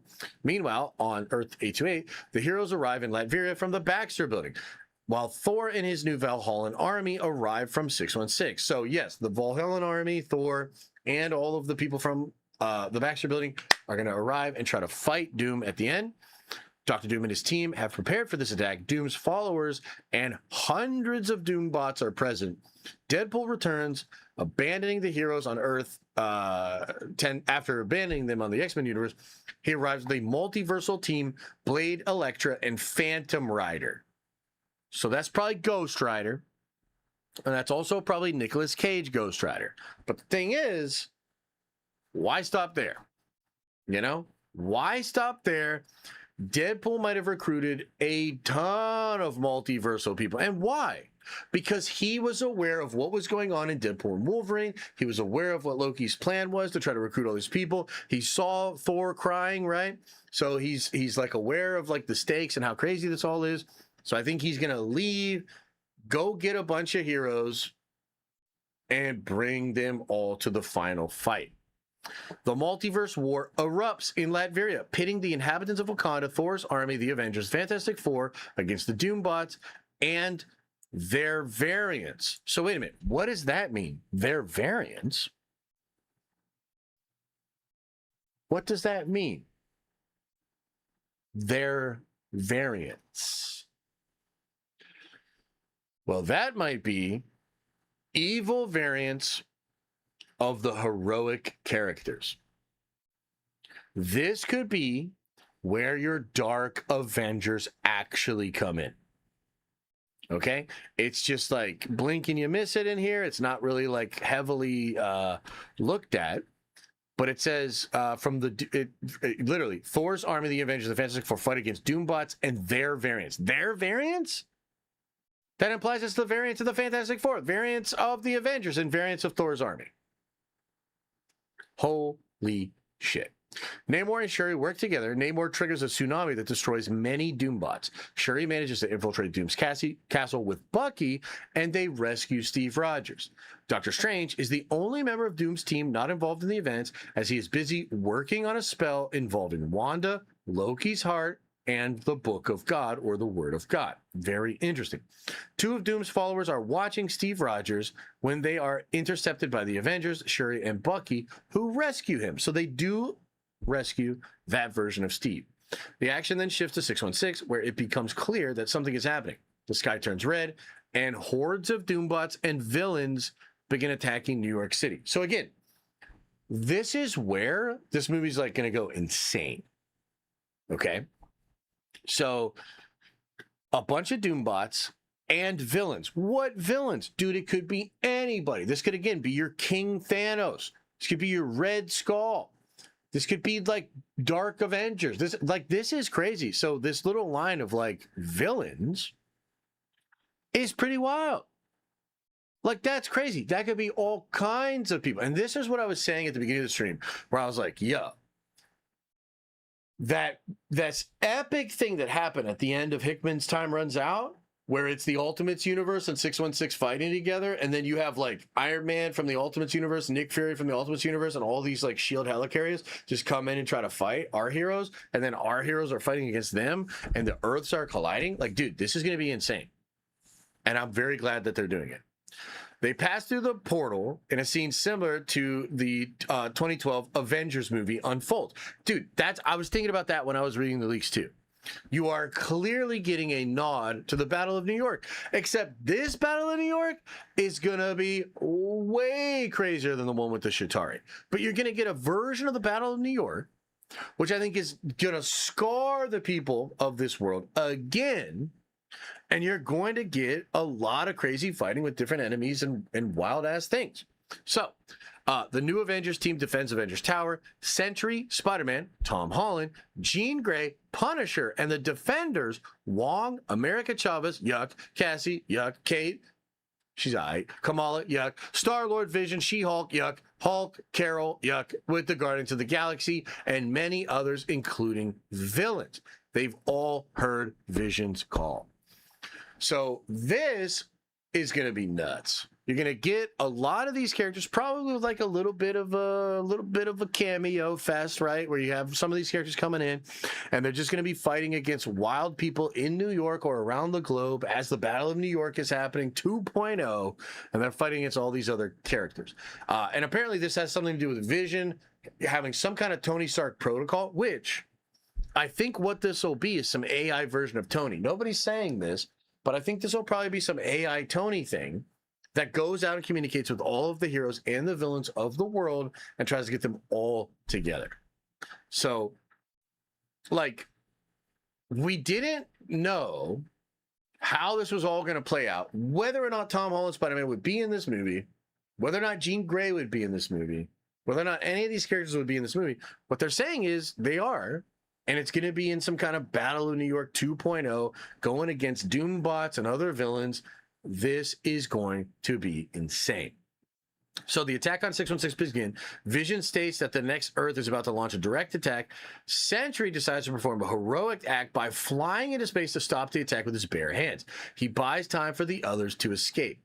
The war in New York is wreaking havoc throughout the city. Everyone is fighting Doombots and costumed followers of Doom.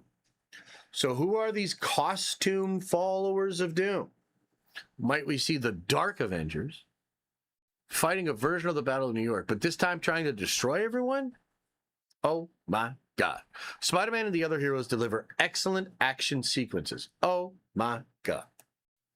On Earth 828, Sue, Franklin, and Charles are aboard Reed's ship, the Ark, preparing to withstand any change in the hostile environment capable of surviving the collapse of the multiverse. Sue stays behind. She's pregnant. Charles acts as a mental link with all the mutants and the Avengers so they can communicate with each other and inform them that Bob is slowing down Earth so they can escape. Then Yelena speaks to Bob and says goodbye to her friends. Now, listen.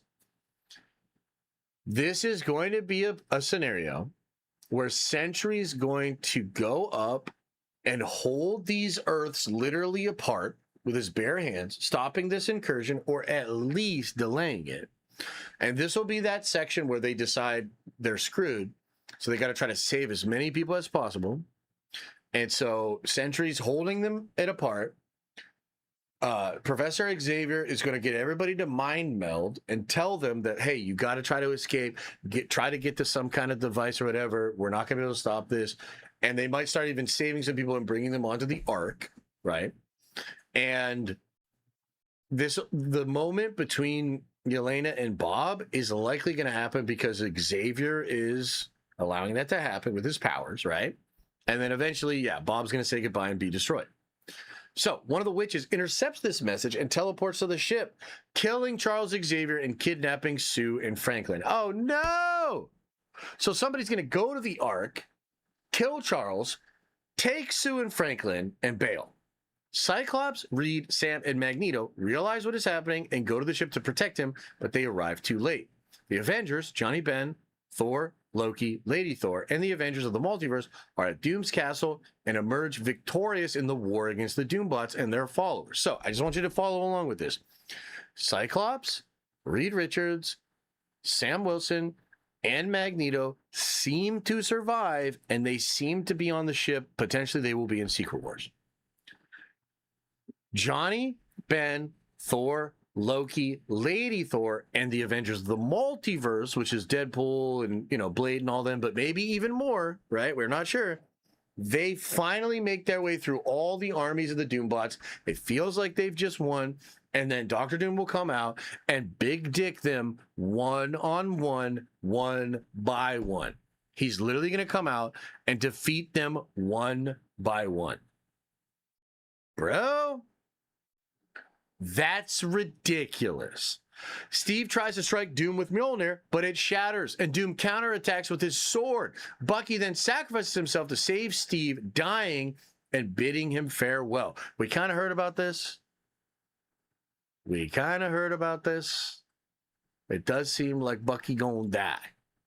3 witches kill the Ghost Rider. So it's going to take all 3 of those witches, probably Death, the Ancient One, and Clea all together fighting against the Ghost Rider, because Ghost Rider is that strong, and I like this for Ghost Rider. It's a nice little buildup of how strong he is, and then we'll of course see that reflected probably in the Ghost Rider movie as well. Okay, it's fucking amazing, dude. This is crazy. And then dude, I'm gonna ban this Onja guy 48 guy because he's literally like, oh, but Steven, the t-shirts, dude, shut the fuck up, you fucking idiot. Do you have any idea how peak this shit is that we're talking about? People are so excited, and you just gotta try to rain on the parade and be the little pedantic fuckface that you are. I'm gonna ban your ass forever. You're probably gonna go see Doomsday a bunch of times anyways, and then you can go find some other group of losers that are actually willing to hear you out when you groan and moan about it. Just get the fuck out of here, dude. Go find some other hater channel or whatever where you can complain about what is very likely to be one of the most peak and exciting comic book movies of all time. Go fuck yourself. Oh, but the t-shirt, but Sam Wilson is Captain America. But dude, all that shit pales in comparison. The shit is peak. It's gonna set the world on fire. Go fuck yourself. I'm so sick of these people, dude. Like, I get it. We all have little grievances with it. But to try to act like they didn't just cook one of the most amazing fucking things we've ever heard in our life. Like, what? Like, you're miserable. You're a miserable fuckface. And just go find some other miserable fuckfaces. Seriously, you want to go be butthurt? Go be butthurt. Because this shit sounds like the most amazing experience I will ever have in a movie theater. I don't give a fuck that Steve is in a fucking t-shirt, you fucking idiot. Holy shit. Holy shit. But Sam Wilson is in Captain America and Steve's in a t-shirt. Who gives a shit? Okay, let's keep going. Thor looks at the sky and closes his eyes. Oh, dude. Oh, but Steve's in a t-shirt. Shut the fuck up, because Thor's about to get the Odin Force. He becomes Rune King Thor. He's the most powerful version of Thor we've ever seen. Oh, but Steve's in a fucking t-shirt. Oh, I wish I could fucking slam this motherfucker into a locker. I swear to God. Okay, so anyway, the new armor with new power. Yellow armor with yellow thunder rivals Doom in battle. Thor takes the initiative to this fight. However, at a certain point, Thor begins to lose the power and his strength starts to dwindle as Doom drains it to absorb it. So, dude, come on, man. Come on, man. We're going to get Odin Force Thor powered up to the point that he's actually able to cause serious damage to Doom and actually rival him. He's going to rival Doom's power, and then Big Dick Doom's just going to take his power, cut off his arm with his sick-ass sword. Oh, but Steve's in a t-shirt! You fucking idiot. That is so incredible. Are you kidding me? He's going to cut his hand off with his cool-ass sword, and then he defeats all the Avengers. That's incredible. That's incredible. Reed's ship automatically activates and leaves the Earth, Reed calling for Sue and Franklin, but is unable to save them. Century crashes and worlds begin to collide. The heroes simply ran out of time. Strange completes the spell just in time, and with this, Victor is finally able to alter the multiverse. Thus, reality ceases to exist. So this has something to do with how Loki took the entire timeline and attached it to his heart. If you remember, he essentially becomes the seed or the core of the entire multiversal tree, plugging it all into his heart. So I think Doom, by taking Loki's heart, understanding that it's the core of the multiverse, using the word of God and Wanda's power to reality shape and shift what that is, he's able to recreate the entire multiverse, and he wants to create it as one singular thing. Okay? Two Earths collide, the screen fades to black, Doom appears in white armor, seated in a chair next to Doctor Strange. The end. Holy shit, dude. Are you kidding me? So we're going to see all that. Then we get that scene. We have already seen the leak image from the Russian hackers of him in the white, standing in front of Battleworld. He probably turns around, walks to his throne, and Stephen Strange is there. I mean, that's incredible. We see the post-credit scenes of the Spider-Man movie echoes the ending of the Judgment Day movie. I have no idea what that means. I have no idea what that means, actually. But yeah, probably get some post-credit scenes as well. All right. So with that said, pretty amazing, but I still don't think that's it. Because although we did find a couple of different positions where the Dark Avengers could exist, where King Thanos could exist, where we could get more of an explanation for the people that follow Doom, there's still so much hidden. And I still don't fully understand Doom and Stark. The Doom Stark stuff. Maybe it's not in here. Maybe it's just teased a little bit. But again, it's just so odd that right along with this leak, we're getting all these leaks of Doom taking the mask off. We have these really old leaks from My Time to Shine Hello saying that Victor will use the fact that he looks like Tony to get the Avengers to trust him. But that's not in this leak at all.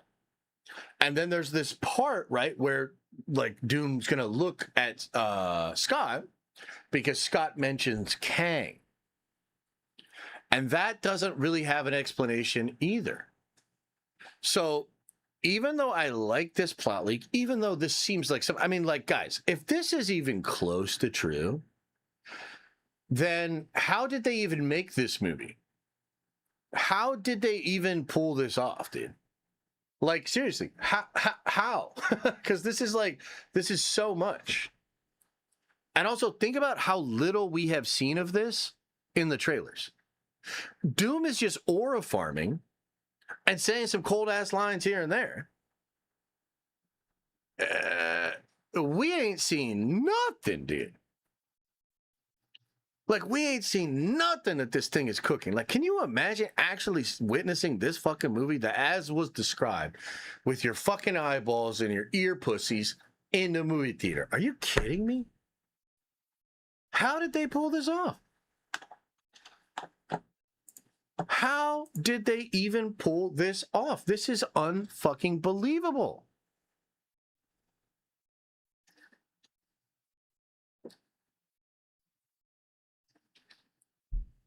And I think this is real.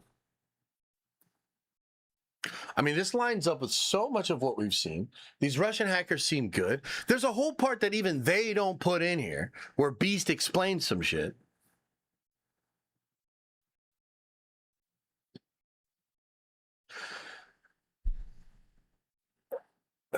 As described, this might be the most ambitious comic book movie ever made.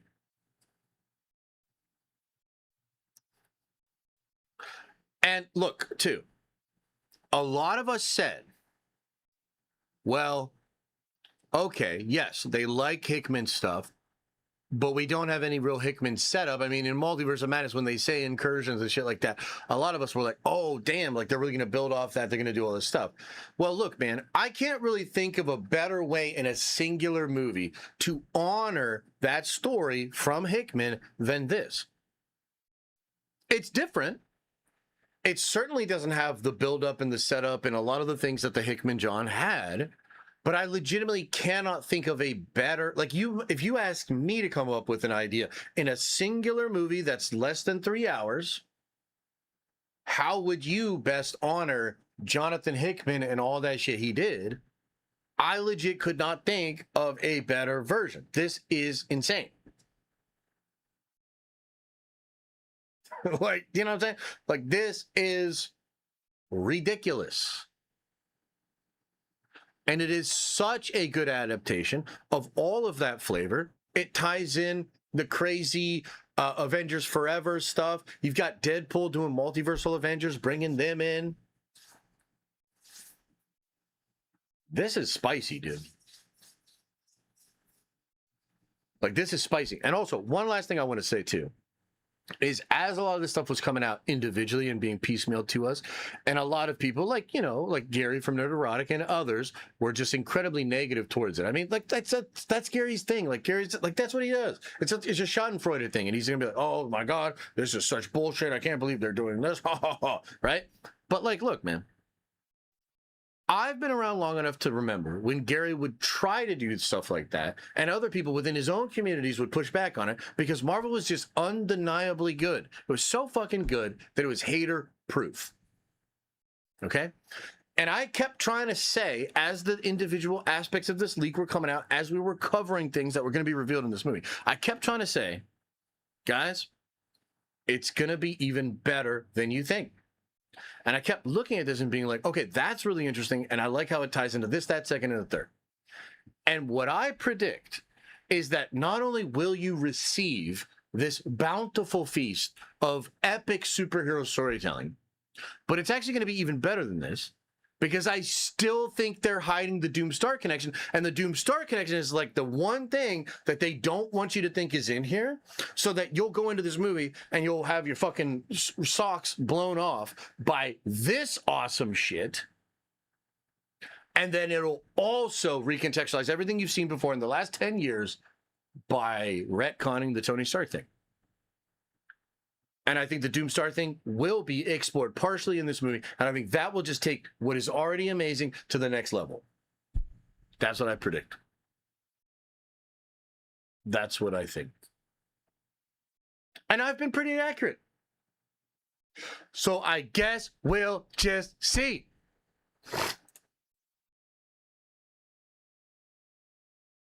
What do you think? Any questions? Any thoughts? What do you think?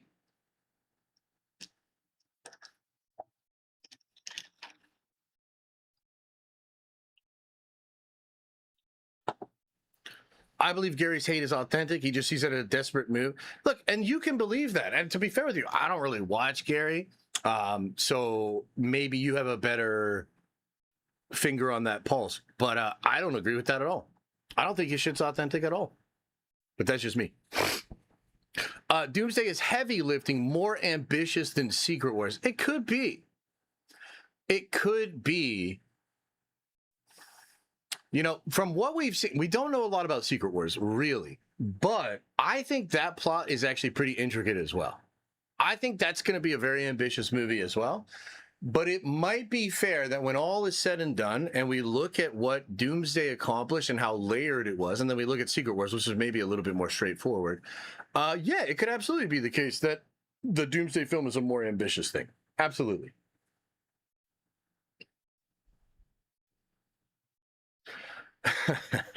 I need a cigarette after hearing this. Yeah, I might actually go out and get some cigars, just to be honest. Hey, it's all good. It's all good if you like different takes. Look, again, I don't watch Gary. I don't really fucks with Gary, but I don't really know Gary. And to be honest with you, like, there's a lot of shit I don't watch. That's not necessarily a personal attack against him, but my perception of him is that he's a hater and that he's a Schadenfreude, you know, anti-woke kind of a guy. And I would say that I would argue that he is captured by his audience, even if he's not aware of it. In the same way that I'm partially captured by my audience. I think it's like a totally natural thing, you know? But I don't necessarily have anything against Gary. It's just, look, consistently over several years, every single time a leak or a rumor comes out from Gary, it is always framed incredibly negatively. And that's just facts. Now, you might say, oh, well, he's just objectively, authentically hating everything that he's hearing. And I'd be like, well, okay, well, then I'm still right. Because it just means that's the way he leans. It doesn't actually mean that he's right, but I think it's still accurate to say that that is how he rolls, right? That's fair, right? Andrew Garfield is the new leader of the Spider-Verse. He comes through with all the Spider-Man to save the day into live. I mean, that sounds cool. I have no idea what you're talking about, but that sounds kind of cool, yeah. Endgame was a good follow-up for show. I just like Infinity War more. Yeah, Infinity War is the better movie, 100%. But I would argue Endgame is the better ending. I mean, it has end in the name. The Exodus says, isn't it interesting how Steve says we can't use the stones, but not because I put them back? The gauntlet returning in Secret Wars, a la 2015. I mean, there could be something there. I do think it's interesting that he was like, no, and the stones are the cause of this problem. And it's not heavily explored in this leak, but it is suggested that we will see at least a part of what Steve does when he puts the stones back. So maybe there's a through line there. I'm not sure.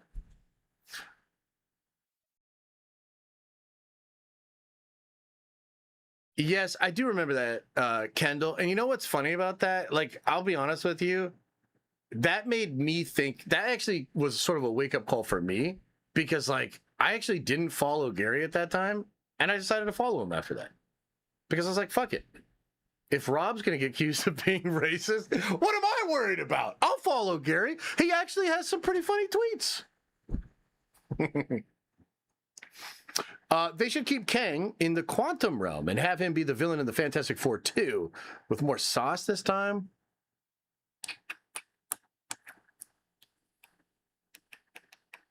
I mean, I guess that could work. I don't know, man. I'm kind of over Kang. I think if you're going to use Kang in the next saga, connect him to Rama-Tut. You know, connect him to some of that stuff. But what day did you get your Endgame tickets for? I don't even have them yet, okay? I'll be honest. I didn't get them yet. I got to figure it out still. But I'll be there. I will forever be pissed that Kang didn't kill Ant-Man. Yeah, that kind of sucks, huh?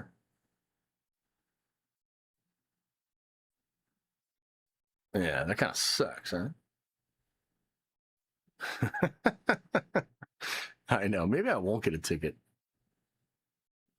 They used Rama Tut really well in X-Men 97. That they did. That they did. Bro, let's read the Kang one. Dude, it's 3 hours and 30 minutes. I'm tired. I don't work like that. I don't work like that. Plus we were editing in the morning. I got to do the clips still. And you know we got to do that Warhammer Wednesday stream tonight. Come on, man. Come on, man. You know we got to do that Warhammer Wednesday stream tonight starting at 7:30. And I'm going to play Adam at 8. Unless Adam bails or something, which is okay. It's all good.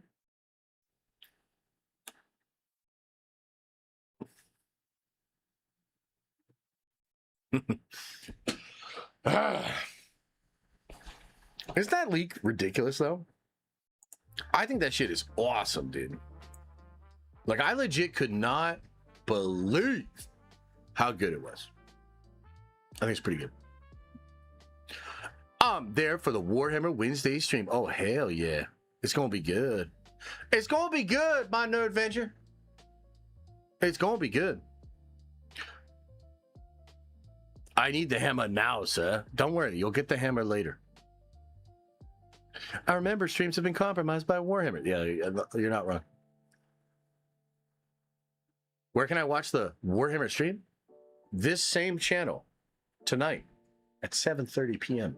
You might have to search for the stream because Warhammer is not the most popular thing over here with these buttholes. But it should be. And maybe it will be someday. I still don't understand the benefit of Doom gets from pretending to be a hero. Probably just cooperation from adversarial individuals until such time as he feels as though he has the power to do whatever he wants. It seems like he might be needing Wanda's power. It seems like he might be needing Cap's son. It seems like he needs the word of God. And he needs Loki's heart. Which also, too, like, I absolutely love zero mention of the 10 rings. You know? Like, I hope Doom goes up to Shang-Chi and he's like, oh, yes, the 10 rings. It's a shame that you're so stupid you don't know how to actually use them. And then he shows, like, what he can do with them. Oh, that would be so cool. Yeah, and the bangles. Yeah, totally. Same thing. Yep. I think at a time they were going to build up all that shit for Kang, but you don't need that no more. You don't need that no more. If Wanda and Magneto will be working together, do you think their kids... Wait, what? Do you think her kids will be there? Well, it's rumored that they will show up with Vision to activate the heroes all coming together. So I don't know exactly. I am really curious about why Doom has 2 suits. Well, I think it's because the one suit reveals that he had even more tragedy befall him, that he's actually locked inside that suit or something. So I think he presents himself as just being in the suit that he was in when Sue knew him. And it's probably just a diversion tactic to try to disarm them a little bit, but we'll see. Where's Hulk? Apparently he shows up at the end and fights some shit, but we'll see. We'll see. All right, everybody. Do you think Doom can time slip? No.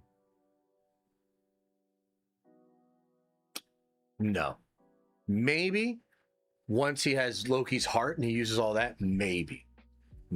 I'm not really sure. It's a good question. There's like a lot here that I don't fully understand, but I do expect that it will make sense when you see the movie. I do expect that will make sense. What about Hawkeye? Oh, wait. Oh, it actually says here. Oh, and then Hawkeye shoots an arrow into Doomsday and movie over. Holy shit. Hawkeye saves the day.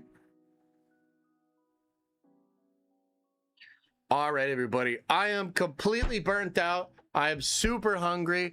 I've had a headache this whole time.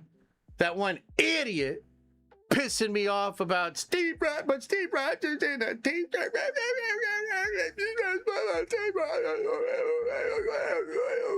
So I'm going to get on out of here. Appreciate you, though. Much love. Thank you for all the support. Thank you guys for being here. Go check out the video, man. It's a good video breaking down the full leak. It's pretty sweet. We'll talk more about more shit later on. Always more nerd venging to be done. I'm getting out of here. As I always say, I hope you, that's right, you, have an awesome and a nerdy day. And I'll see you in the next video. Wait, turn that off.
Is everybody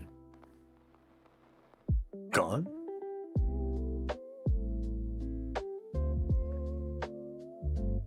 Did everybody leave?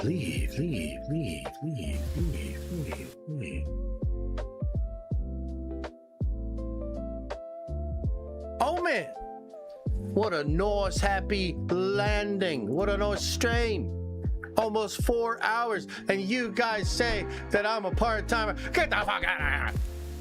Hey Josh, can you update the Discord link? I accidentally left the Discord link. Doesn't work anymore. Just put exclamation point. Just put exclamation Discord, and it should work. It should work fine. Maybe, I don't know. Just try that. Either way, thank you guys. Much love, man. I gotta go get some food. I'll get the clips up. We got the Avengers Endgame re-release thing, and then a little bit of talk about how dark this movie is. Make sure you check those out if you missed them. I actually thought they were pretty good. Pretty good little clips. So we'll drop those later.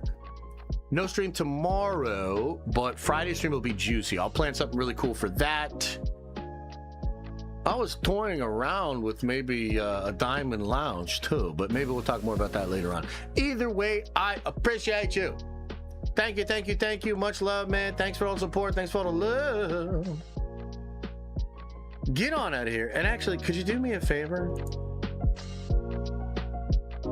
Actually, could you do 2 favors?